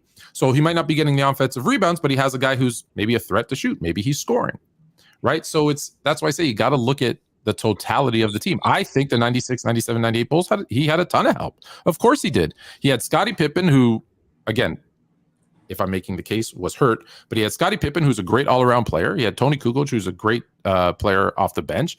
He had Dennis Rodman, who's one of the best defenders and greatest rebounders, one of all time. So yeah, he had tons of help in that second three-peat. The only argument against him having help in that run is that they were older and they were often injured. And Dennis Rodman is a distraction on and off the court. You still got to deal with that. Like there's life outside of basketball. So that would probably be the case that I guess the other guys are making. I don't use that argument. Well, I mean, from your standard, from what I understand, what you were saying, you were using team records. Yes, I mean, I have yet to see how any one of you have stated what are we determining to say why someone's better. You said that yes, the 96 to 98 Bulls were better than the Heat. The Heat were the actually best team that LeBron had, so that would mean Jordan had more help.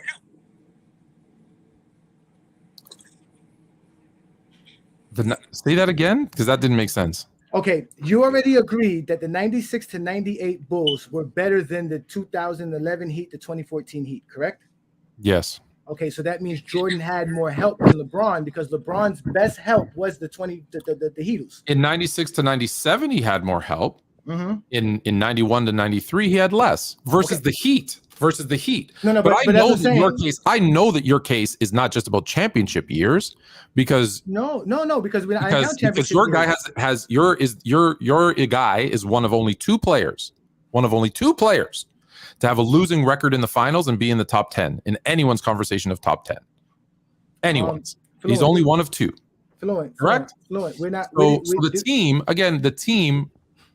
And again, you're making me make cases for other people because I don't use team as an argument. I don't even use the 6 rings as an argument when I'm talking about this because because those are team things. Again, we're trying to figure out who had more help. We have to use a way to determine who had more help. So hold on, wait, Flo. So now I gave you a chance. Let me interject, please, unless anybody else wants to interject. Well, let me.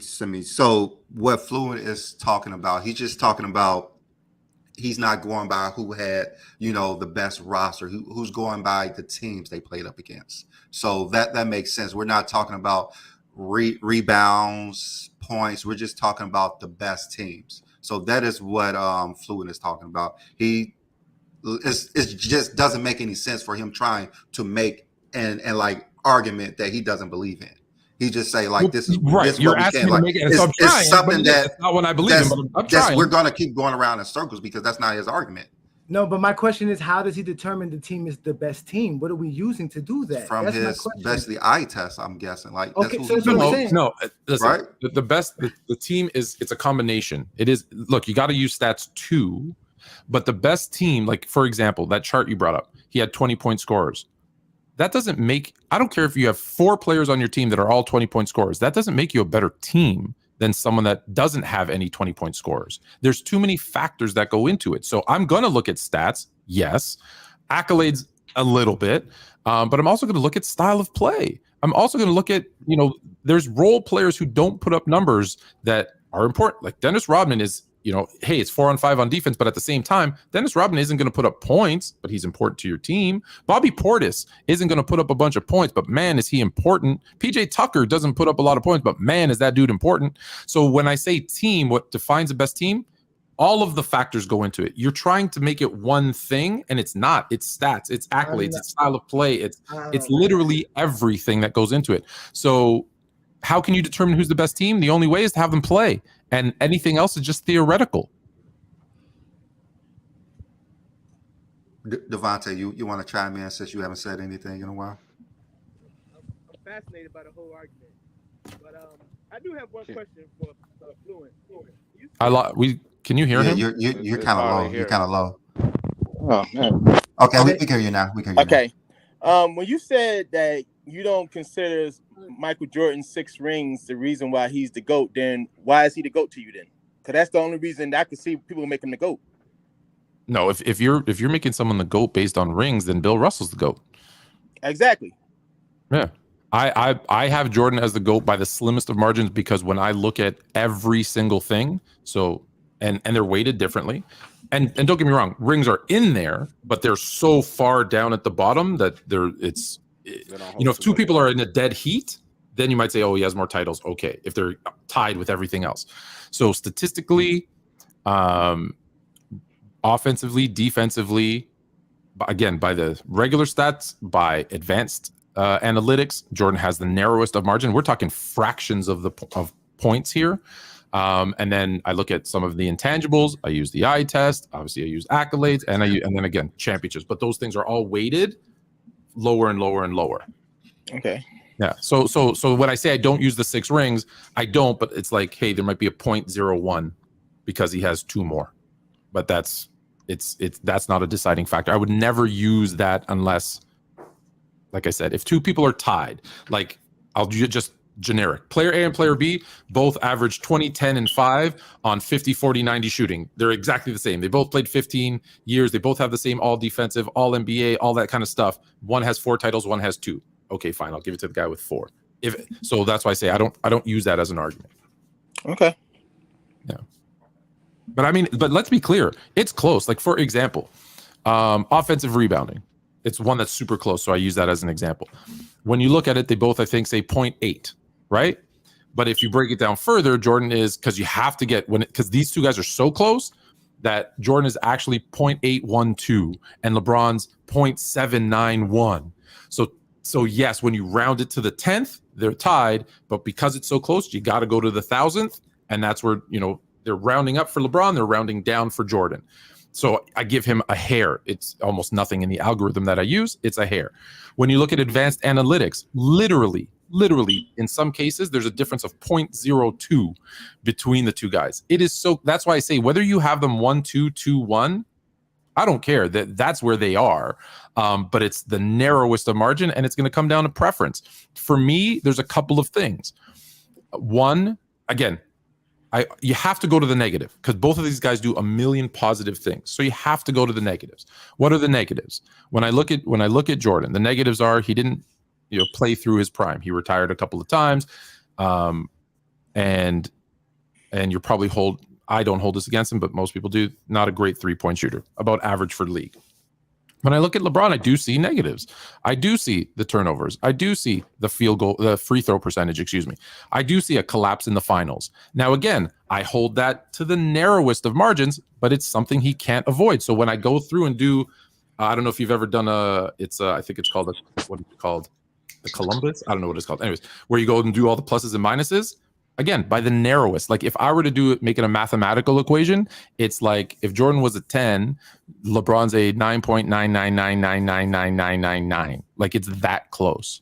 And honestly, a couple more years, he's going to do a couple more things. He's going to move up to top 5 in assists. He's going to pass Kareem in total points. He's probably going to get something else. It's going to be it's a dead heat, man. It's a dead heat. Yeah, that's true. That's And just like you said, LeBron depends on the person. Is because he played longer. That's the only reason. No. That's Because not having to do nothing with playing if you longer. look at their game, it's not just because he played longer. He's a phenomenal player. Like the dude's like can score, can rebound, assist. Like he does everything. Again, the knock is that because it's so close, and I'm looking for problems. Does he play defense enough? No, throughout his years, he hasn't now, but he also played 20 years. The league didn't want him to play defense. They want him to rest on defense so he can do more on offense, right? That's why I say, even though it might seem like I'm hating on him, I'm not. I'm just pointing out that this is what he did, and then putting it into context. You guys are. It's not really hate, but there's as What did I say that was untrue? Yeah. What did I say that was untrue? Because I always find this. The Jordan fans, when I knock him, they go, okay, cool, they accept it. LeBron fans always call you a hater when you point out, tell me what wasn't factual. Is he a good free throw shooter? What is factual? Is he a good free throw shooter? Is he a good free throw shooter? Yeah. He's league average. No, he's below league average, actually. It's like 73, 74. Below league average, correct? Yes or no? The entire NBA. Yes or no? Below league average? It's 75, 74. Below? Is it below? Yes or no? It's below. Well, go ahead. Thank Continue. you. So there's nothing that's not factual there. Does he play hard? That's not bad, though. That's not bad. That's what below average isn't bad? You were just talking about the marginest and the slimmest of margins. So anybody who shoots under 74 is a bad free throw shooter. Is it? I use the term below average. He is below average. But does that make you a bad shooter then? If you it makes you below average. So you can define what you want, what you mean by it, but it's below average. That's what I'm trying to say. So it's not a strength; it's a weakness. Okay, for example, it's as slim as a mark. You want to use examples? You want to use examples? You like using examples. So they lost to the Spurs. They lost to the Spurs in that first final in 07. Hold on, and they lost by 1 point. And LeBron James you are a guest speaker on the show. I did give you a platform. I respected you. You said I was cutting you off. Please let me. I wasn't finished. Okay, go ahead. No, you were finished because I was telling you. You asked me where you lied at. I'm telling you their hating part is that you're trying to state shooting 73 or just a little bit below average is bad. It's not bad. Just like Michael Jordan shooting, just like Michael Jordan shooting below average in 3-pointers does not mean he is a bad 3-point shooter. That is what I'm trying to say. So when we use objectiveness, when we take our subjectiveness and our biases out, I would love a Michael Jordan fan or anyone who has Michael Jordan as the GOAT to use an objective criteria, not to tell me that because he's number one in turnovers and you think that is bad, because it's really not. Can you use anything that is actually objective? Because if we talk about the defense, right? LeBron is actually 12th in defensive win shares all time in his career. He's one of the best defenders all time. He's top. We talked about this. He has a lot of all defensive selections. There's a lot of barriers. A lot of parameters we can use to show that LeBron James actually plays good defense and throughout his career, not just the spurts in the last 3 years. Exactly. So it's like, so again, when you guys state these things. So when you guys state these things that's why I told you this is where I come in at, because again, you're allowed to have your biases. You are allowed to state the things that you state. But like I said, stand 10 toes down, because Kareem Abdul-Jabbar is lower than LeBron James in shooting. And you're going to tell me he's a worse shooter and he's bad at shooting free throws? Or we're just going to say, hey, he's not good. Like Jordan is. You shoot in the 80s, you're good. We can say that. You understand what I'm saying? That's above average. That's well above average. That's good. If you shoot in the 60s, that's bad. LeBron doesn't shoot in the 60s. I think Dwayne Wade shoots like 70. He did a few years, but he makes 7 out of 10. Jordan makes 8 out of 10. You're right. So, but again, just like Lewis said, it's like a slim margin. All I'm saying is that here in GOAT James Kingdom, Brandon and I use objective parameters to determine that's how we do it. So we again, you're getting very familiar with us. This is what we do. So that's what I say. It's very easy to say the things that you're saying, but I have yet to see you prove it with anything that's actually tangible basketball acumen of any kind. It's just how you feel, to be honest with you. So when I say he shoots below average, that's not subjective. That is fact. That is statistical fact, correct? No, you can. I said you can say that. I said, and Jordan, as an example, shoots below average. I think it's a little bit below average. 3-point shooter. The difference is one shoots 1 per game, which does not affect the game as much, right? If Jordan shot 0% from 3, would it change any of the game's outcomes? And there goes your subjectiveness. I'm asking a question. By your subjectivity, you're trying to state not shooting enough threes does not have an effect, because what I'm saying is if you shoot 1 a game and you shoot 0%, does it affect the outcome of the game? Yes or no? Jordan was winning championships taking 2 or 3 3-pointers per game. When we say he's a below average 3-point shooter, does it affect the game when you're shooting 1 a game? I never said that he was a bad shooter. So my example. So you have to use objectivity and subjectivity, and you have to use examples. Example, and I gave you an example. He's a below. So when I say it's the narrowest of margins, and I have to nitpick on both of them, I have to nitpick on both of them. So turnover is hating. No, it's not hating. Yes, it is. No, it's not, because I'm not hating is when you say something that isn't true. Saying something that's the only people who think that's not true. You're saying something that's not true. The fact that you're trying to make it seem like Jordan shooting below average from 3-pointer doesn't really matter because he doesn't shoot that many threes is being subjective. So hold on. So let me ask you this. So if I shoot 1 3-pointer game at 0% or 10, which one matters in a game? You said you play basketball. Which one matters? Is your coach benching you for 1 3 missed a game or 10? Exactly. So let me get this point off because I want to get this point off. So, for example, where was I with the free throw shooting? So, sorry, I have to nitpick. Oh no, sorry, you're saying about hating. Hating isn't saying stuff that is true. Hating is saying stuff that isn't true. The LeBron fans in you and most, anytime you say something negative about their GOAT, they say it's hating. That's not hate, man, if it's true. So saying LeBron, as an example, is a below average free throw shooter isn't hate. You agreed, that's fact. Saying that he is the all-time leader in turnovers for his career is a fact. It's not hating. That's just a fact. So when I bring up the example of why it matters, if you bring up like the 07 Spurs, they weren't going to win that series. Of course not. The Spurs were a much better team. But he goes 2 of 6 from the free throw line. They lose a 1-point game. That matters. That matters. He had 6 turnovers. That matters. He had more turnovers in that series than his entire team. That's not subjective. That's fact. He had more turnovers by himself against the Spurs than his entire team combined. So when I say they're this close, so I got to look at those little things, those are the little things that make the difference. So and if you can't see that, then you're kind of blinded by your bias. It's not that what I can see, because I can tell you this right now. I can do all of that with Michael Jordan. And what you'll do is stitch me on the title, and we'll be conversation. We'll be talking about it. So. Give me an example like that. I told you 1988, Jordan choked, and he didn't perform well. He had turnovers, missed shots, everything. When? Across Tell the me. board. 1988, we had this discussion before. 1989, same thing. He choked. 1990, he choked. I can bring up. That's what I'm saying. Once you start looking at the negative, you're being a hater. I don't have to look at the negative at Michael Jordan to make LeBron better than him. I can just show you.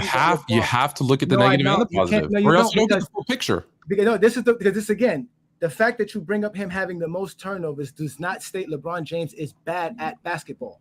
I never said he was bad at basketball. So there's nothing. There's nothing. Hold on, wait. There's nothing. Your fandom. You're blinded by fandom, bro. Listen, I gave you a stat, and you said I considered it bad. Hold on. Is it negative? Is it a negative stat? Is it negative? Basketball? Is it negative? Negative. That he has the most turnovers. That's negative. It's bad. No, I never said it. I never said it was. I said he has the most turnovers. That's a negative factor. I said it's not subjective. You said it was the negative factor. These are the no. You said it wasn't bad, and I said why isn't it bad? No, you stated that it was a negative factor, and that's why I say it's bad. When you say something is negative, I don't consider it to be good. I don't think any human being sees something as a negative as good. Okay. How's it a positive? All-time scoring record because it's positive. I didn't tell you. I'm telling you that if you go look at the all-time top 10 turnover list, there's not a player on that list that's not a great basketball player. So being on the turnover list only shows your illustrious career. All of them are on there, have illustrious careers. LeBron James has a over 2-to-1 assist to turnover ratio in his career, which is better than Michael Jordan.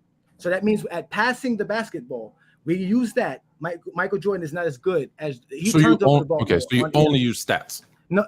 Again, I use what I can measure. I don't use how I feel, because again, when I use how I feel, y'all get mad at the exposure.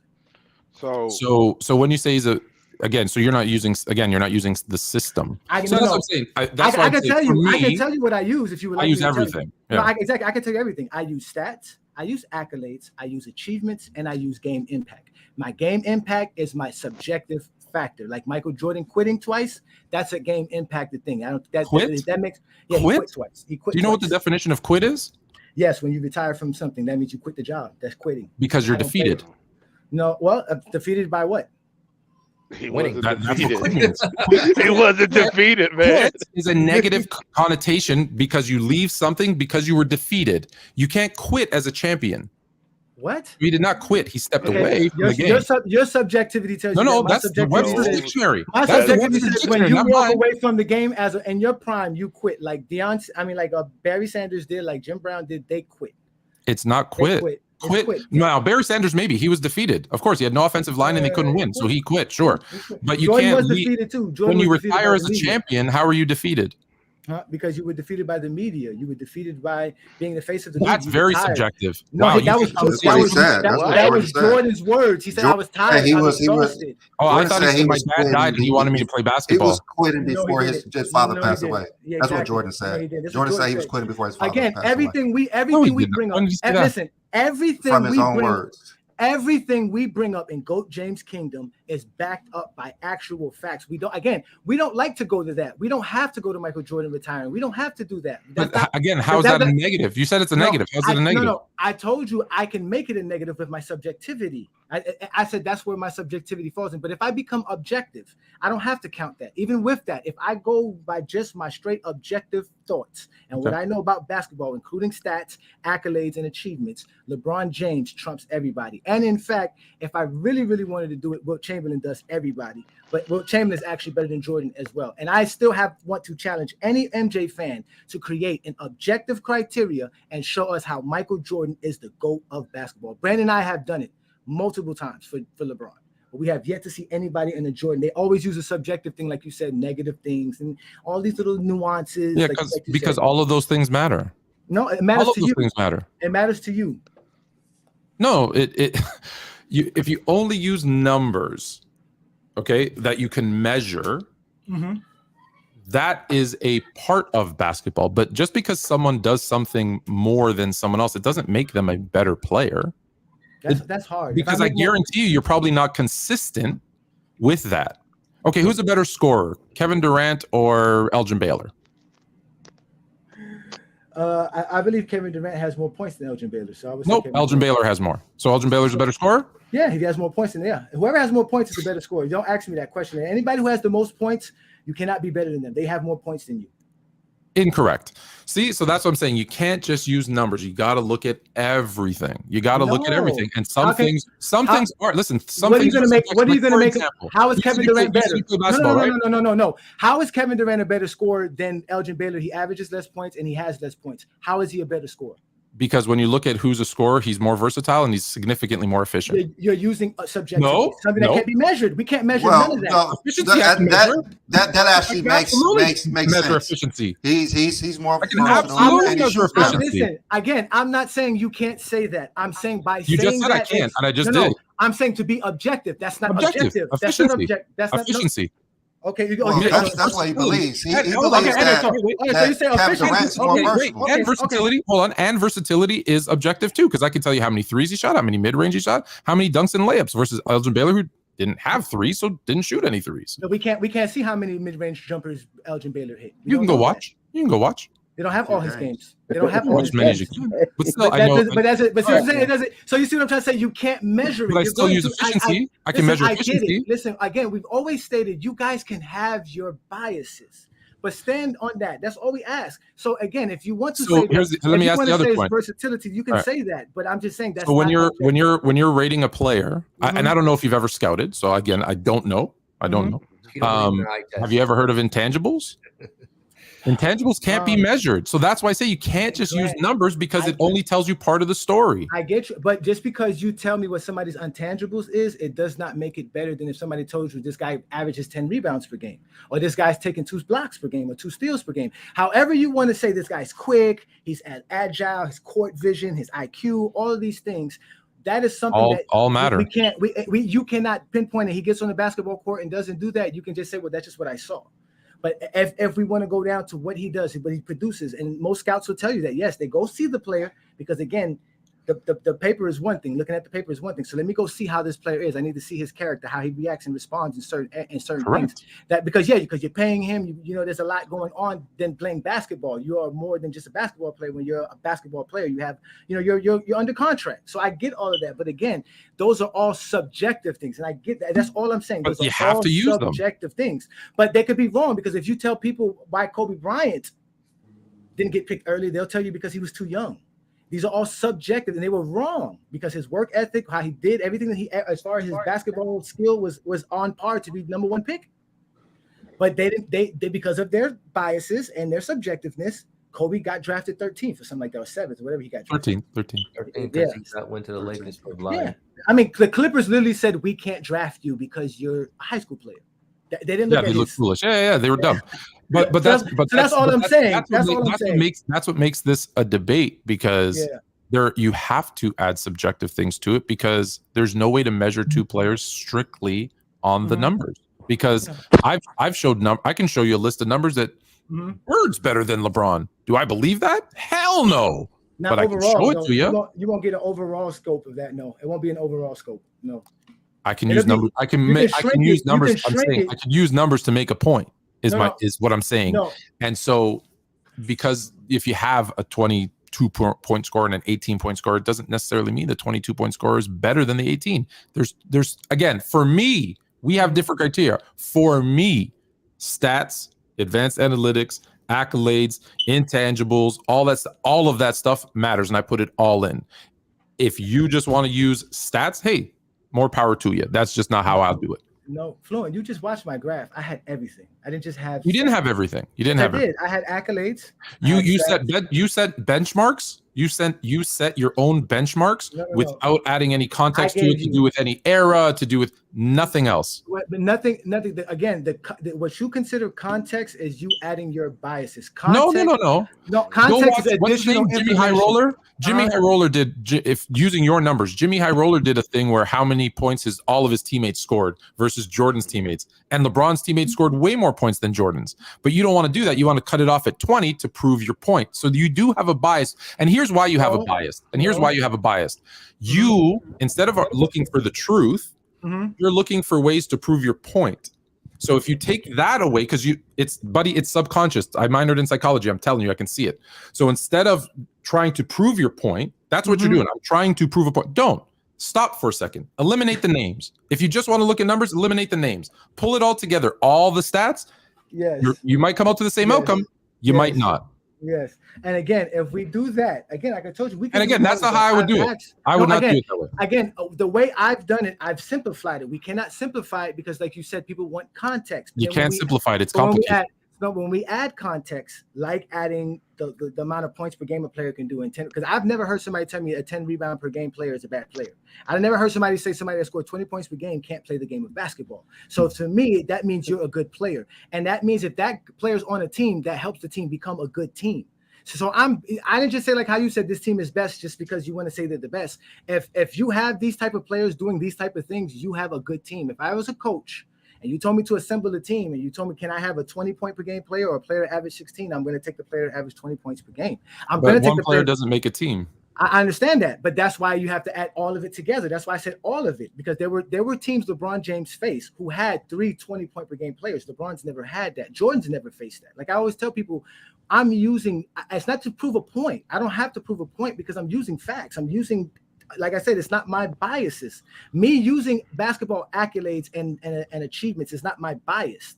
That's what the players did. That's their production. That's why you call Michael Jordan the GOAT, because he averaged 30 points per game. No, that's not why I call him the GOAT. But I'm saying you use these stats and you use these accolades to stay. Of course, use everything. Yeah. But then when we use it, it's because we're being biased. Well, not when you're being biased. We're showing you that even with what you're saying, there is no team that average. Like where are these players at? Like LeBron James only didn't have all of these things that Jordan had. He didn't have players doing what Jordan players were doing. He didn't have that. So that's what I'm saying. Okay, so and that's where you're going to say this is subjective. So LeBron didn't have players doing that because the style of play that was forced by him didn't allow them to do that. He's a very, very ball dominant player, which takes away other people's opportunities, and that's not a bad thing. It's been very successful. Who has the highest usage rate in NBA history? I have no idea.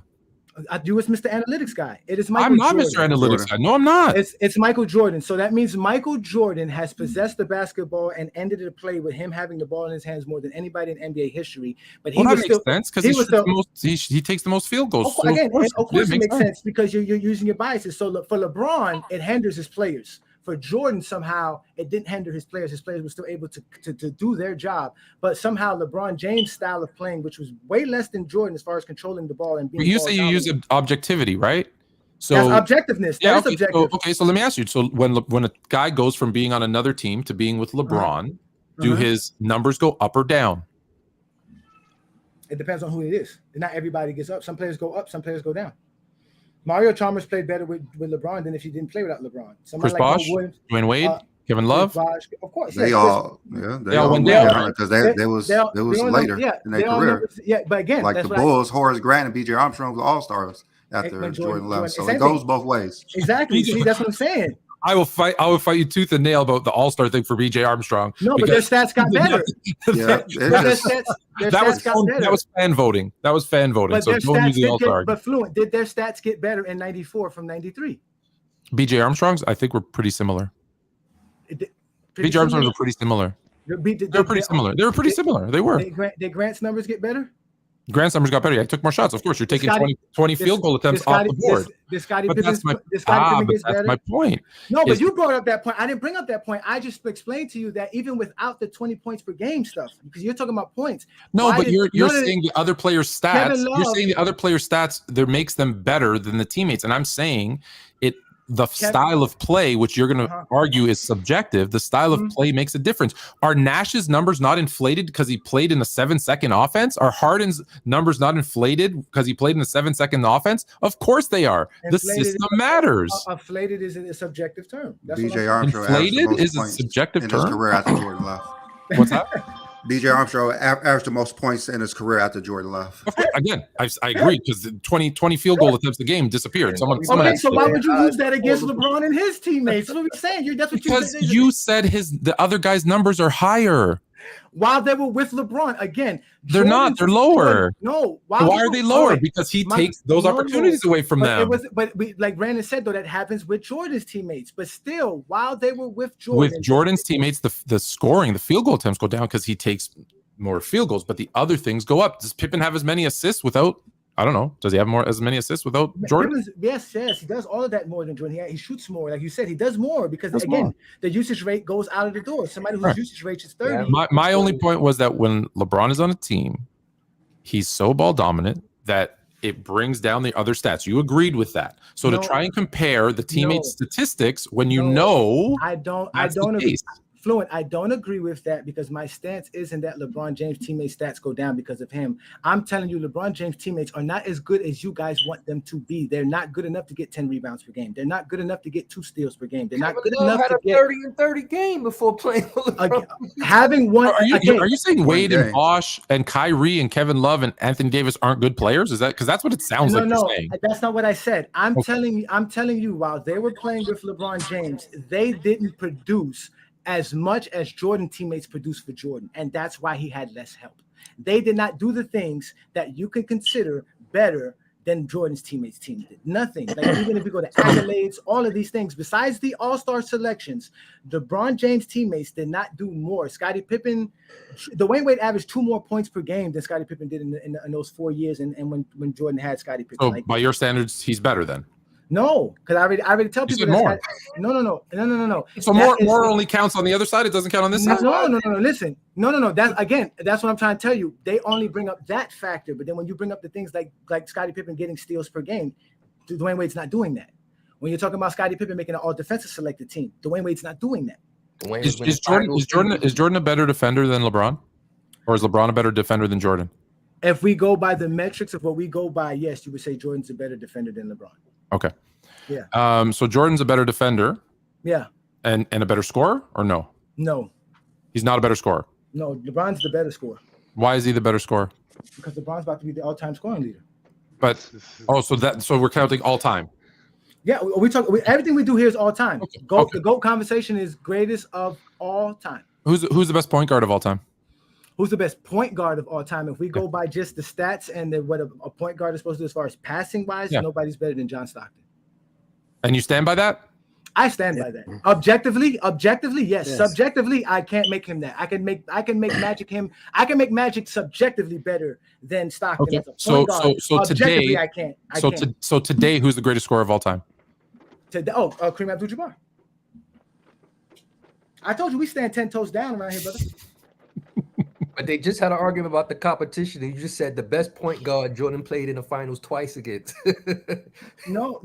Okay. I give you that. I'm just saying. But when Jordan faced Stockton, okay, in 2000, in 98, 97, 98. In 1998. Hold on. I'm gonna go to averages. Let me see. Did he average 10 assists? The averages only works when Jordan's opponent. No, I'm just saying what he again. I didn't use him being the best point guard as competition, did I? Again, I gave y'all the criteria. You guys are putting words in my mouth. I gave you the criteria. So let's see if Stockton had 10 assists or 2 steals per game while he was with Jordan, while he was playing against Jordan. So that's because that's the comp. It's when you played against Jordan. He did in 97. In 97, he averaged 10 assists per game and he averaged 2 steals per game. So that was 97. And 98, that he didn't do none of that. So one time when he faced Stockton, Stockton was averaging 10 assists per game and 2 steals per game, which is good. I would tell you that was a good player. But at that time, like he said, Jordan had Pippen averaging 2 steals per game. And the thing, let me see what Jordan had in 97. Jordan had an all NBA, an all defensive selected player, a rebounding leader, a 20-point per game player, and a 110 rebound per game player. And so Okay, so when it comes to scoring, LeBron by far had the best number 2 scoring option, correct?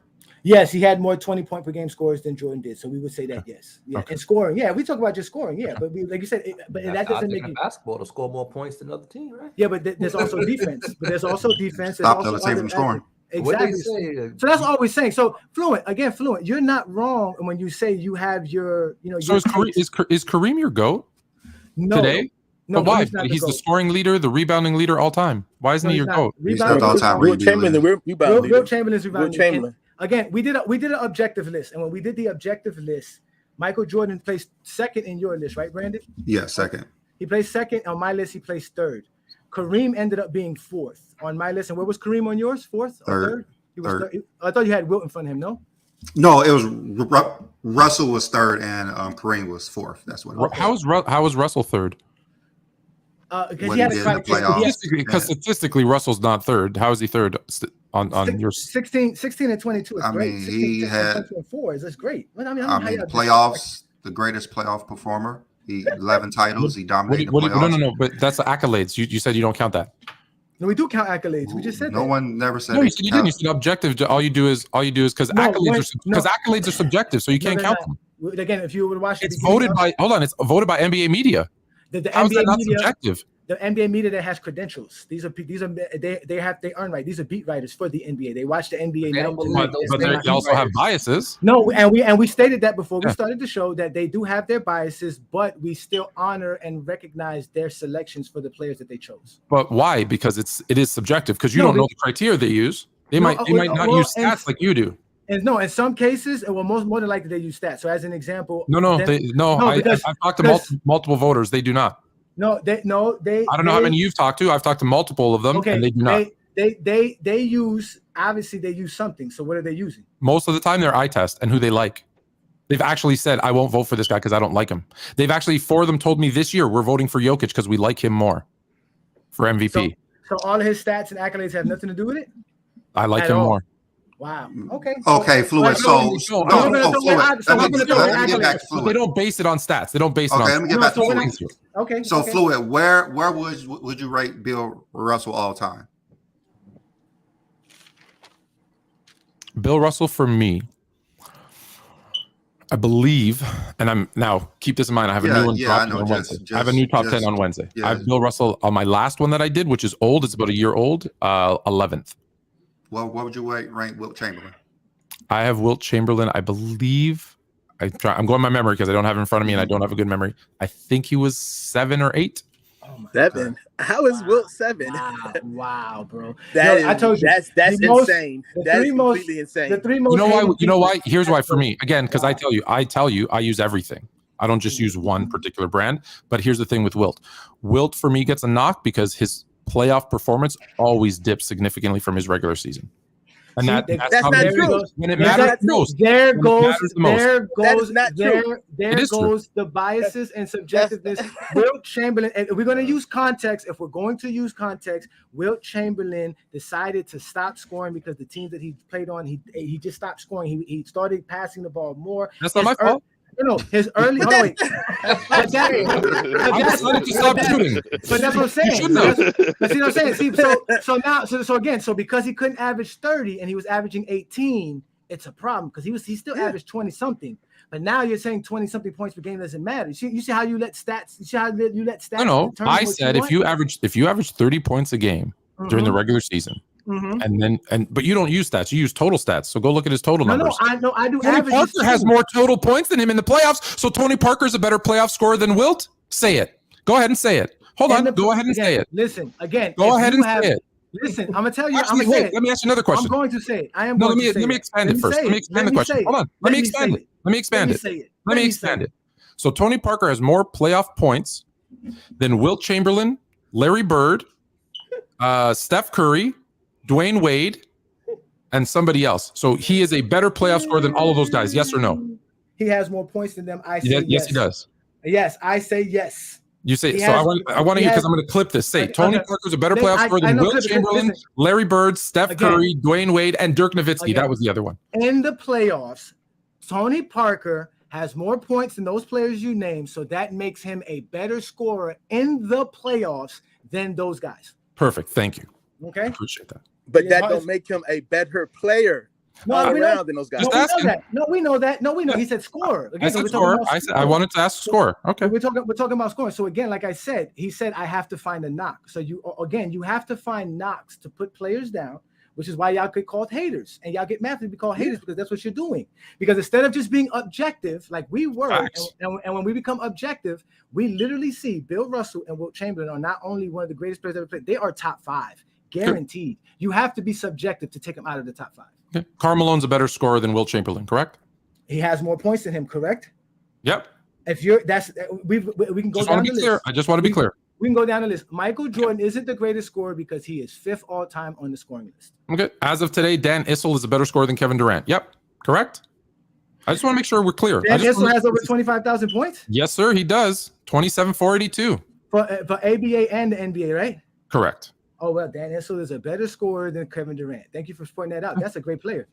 Again, you're pointing out great players. I know. I just want to make sure. I want to make sure I know everything. Yes, and now once Kevin Durant gets over 30,000, and hopefully he passes Michael Jordan, he'll be better than Michael Jordan, and he'll be better than Issel.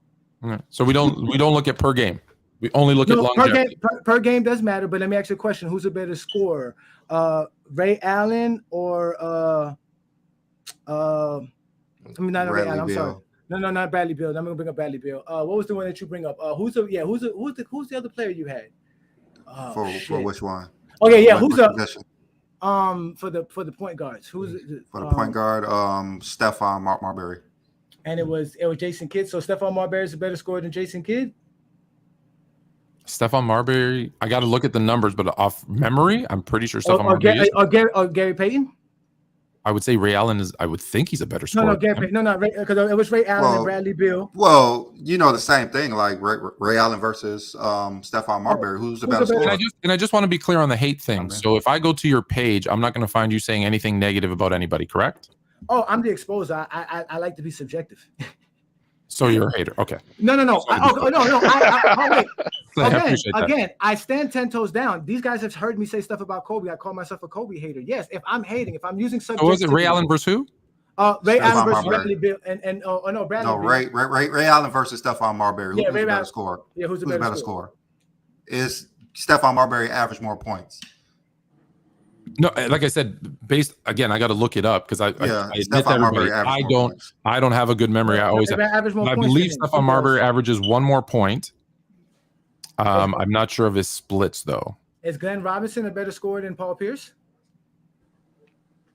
No, I'm pretty sure Paul Pierce is a better scorer. Is he not? He averages less. Really? Yeah. That's interesting. Because again, you know this, Fluent. You know this. The longer you play, the lower your average will be. You know that. You know this. Oh, of course, yeah. Sometimes longevity hurts. Absolutely. Glenn Robinson averaged more points than Tracy McGrady. Just think about this. You probably use that LeBron has a higher field goal shooting percentage than Jordan. This is where longevity hurts. But if Jordan ever went to the Wizards, actually Jordan's was higher. So sometimes playing those extra years hurts you, man. Like right now, LeBron being the worst 3-point shooter in the league right now, that's going to hurt if he does it long enough, because if it starts to affect his career total, he's got to have to do it a long time. But right now, he's horrible. He's shooting horrible. No, he is horrible. But again, if Jordan would have played 13 years and averaged the 31 points, and I think it was 51%, I think it was his case. Yeah. It was something like that. Yeah, I would have told you right there. I mean, obviously, he's a better shooter. He's a better shooter, right? Because his efficiency, but scoring wise, he still doesn't have more points than LeBron. So that's how I calculated that way. Because like he just said, Tracy McGrady, Paul Pierce all average less than Glenn Robinson, but you wouldn't have him in front of Glenn Robinson and you wouldn't put Glenn Robinson as a better scorer than them. But if you go to the totals, they have way much more than Glenn Robinson. So totals actually tell you more than averages do. I looked at it, and it looks like although Stephon Marbury averaged 1 more point for his career, not even 0.4 points more, than Stephon Marbury. Marbury did shoot a much higher percentage, 40% versus 32% from three. Field goal totals were about the same, and Allen significantly better from the free throw line. So I would say that Ray Allen's the better scorer because the 0.4 difference in average gets trumped by the efficiency. Do you know how many points per game Kareem averages? 25 or 24, something like that. Okay, all right. So I'm glad. I mean, I shouldn't ask it because I know you would know, but most people don't know. But they do know he has 38,000 points. That was why I asked you that. But you, well, they know now. They know now because someone's chasing it.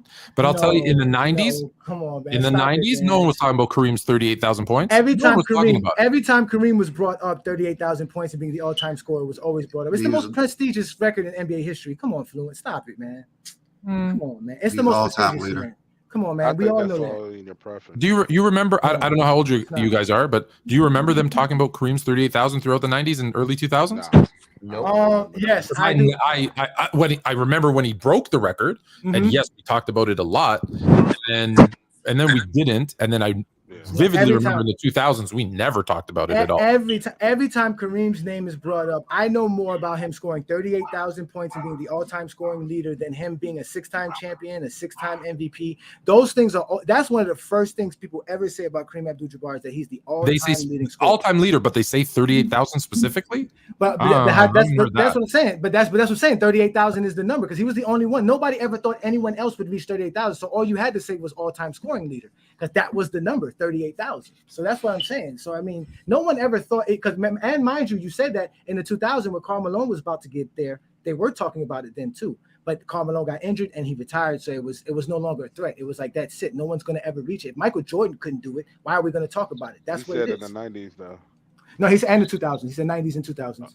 And they talk about the 90s when they brought up. I said early 2000s. I don't like I said. I'm going off memory. I don't. Early 2000s. Malone retired in 2004. So that was his last year. So he was at 36,000 then. He got hurt. Remember, he was hurt with the Lakers.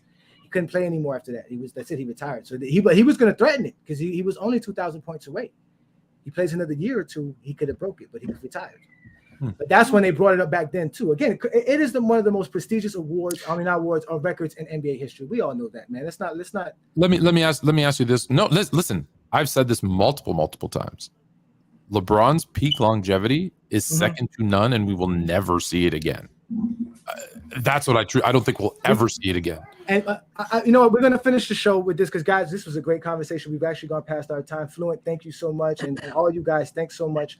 I agree with you there, Fluent, to a certain degree. Brandon also agrees with you because Brandon thinks no one's gonna reach 40,000. LeBron's gonna reach 40,000. Yeah, I think Luka said he's not gonna be able to. He's not doing it. No, but let's be fair. This is the real thing for me about basketball fans that I believe we should always respect is the passing of the torch.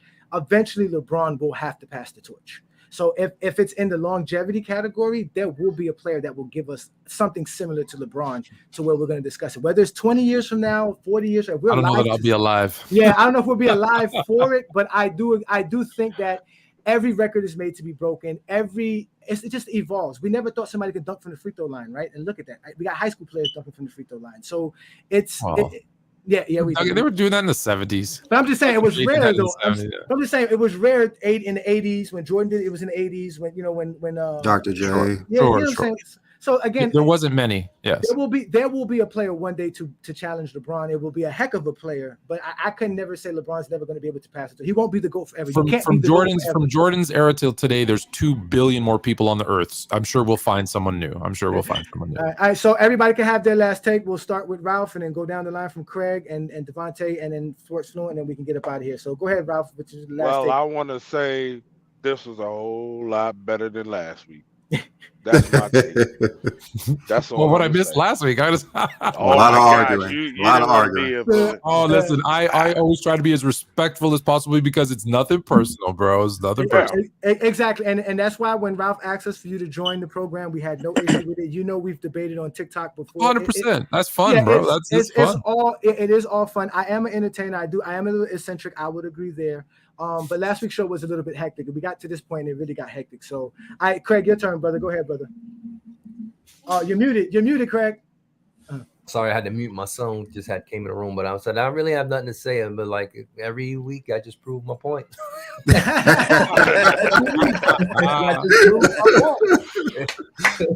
Every week. All right, Devontae, your turn, brother. Go ahead. Fellas, this was a great show. Great show. Actually got different points of view, and everybody actually made sense. You know, usually guys don't make sense, but everybody made sense, and today was a great show. I'm looking forward to next week. Thank you. All right, Floyd, it's your floor, so let us plug in. Hey man, show. no, I appreciate you guys inviting me on anytime. It's funny because I feel like I was on opposite ends with B. Lee, but you're wearing a Lakers hat, bro. So I gotta be, we gotta be cool because I'm a lifelong Lakers fan. So you said Magic's your favorite player, correct? Magic. No. Now my favorite player all time is Kobe. Okay. But Magic. So my first memory of watching basketball was the 1980 finals. So Magic winning the MVP, all that kind of stuff. So I became a Laker and a Magic fan. So up until my playing career ended the same year Kobe got drafted. So as a Laker fan, I got hurt and I was like, okay, what am I going to do? So I tried to live vicariously through him. And after 20 years, he just kind of took over the mantle, but it was Magic. Like I patterned my game. I tried to be like Magic, except I couldn't pass. All I could do was shoot. So I was like, okay, I can't be him. I'm just going to shoot. Can I ask you something? Can I ask Kobe you something? Magic 1-2 for me. Kobe Magic 1. Can I ask you something that Brandon can finish up? You said you watched the 80 finals, right? That's the first memory. I was young. I was young. I was going to ask you what was the fondest memory, because I know it was on tape delay, but do you remember how it was available to watch it? Because I always tell people that a lot of the stuff in the 80s was hard to watch because it was tape delay. If it wasn't the Lakers or the Celtics, you really probably didn't see it. So I was lucky. My cousin, who was about 10 years older than I was, recorded it on the tape. It was tape delay. It was on here in Toronto where I'm at I think it was like 2 a.m. So he recorded it on VHS, and we would watch each game the next day. Are you saying it was good because you could rewind it and watch like, how do you make that pass, dude? It's like so. Did you say they had the finals on at 2 a.m.? That's when they showed the finals where you were from? Where you was like, wow. Yeah, because what happened was I don't know what network was holding it, but then it would come up whatever to one of our stations, and he would record it 2 a.m. He goes, I would wait, and there's no timer. I had to wake up, so sometimes we'd get right after tip off or whatever. But yeah, it was a pain in the ass. Yeah, it was tough. All right, Brandon, finish off the show, man. Great show, guys. So finish off. Yeah, it was a great show, everybody.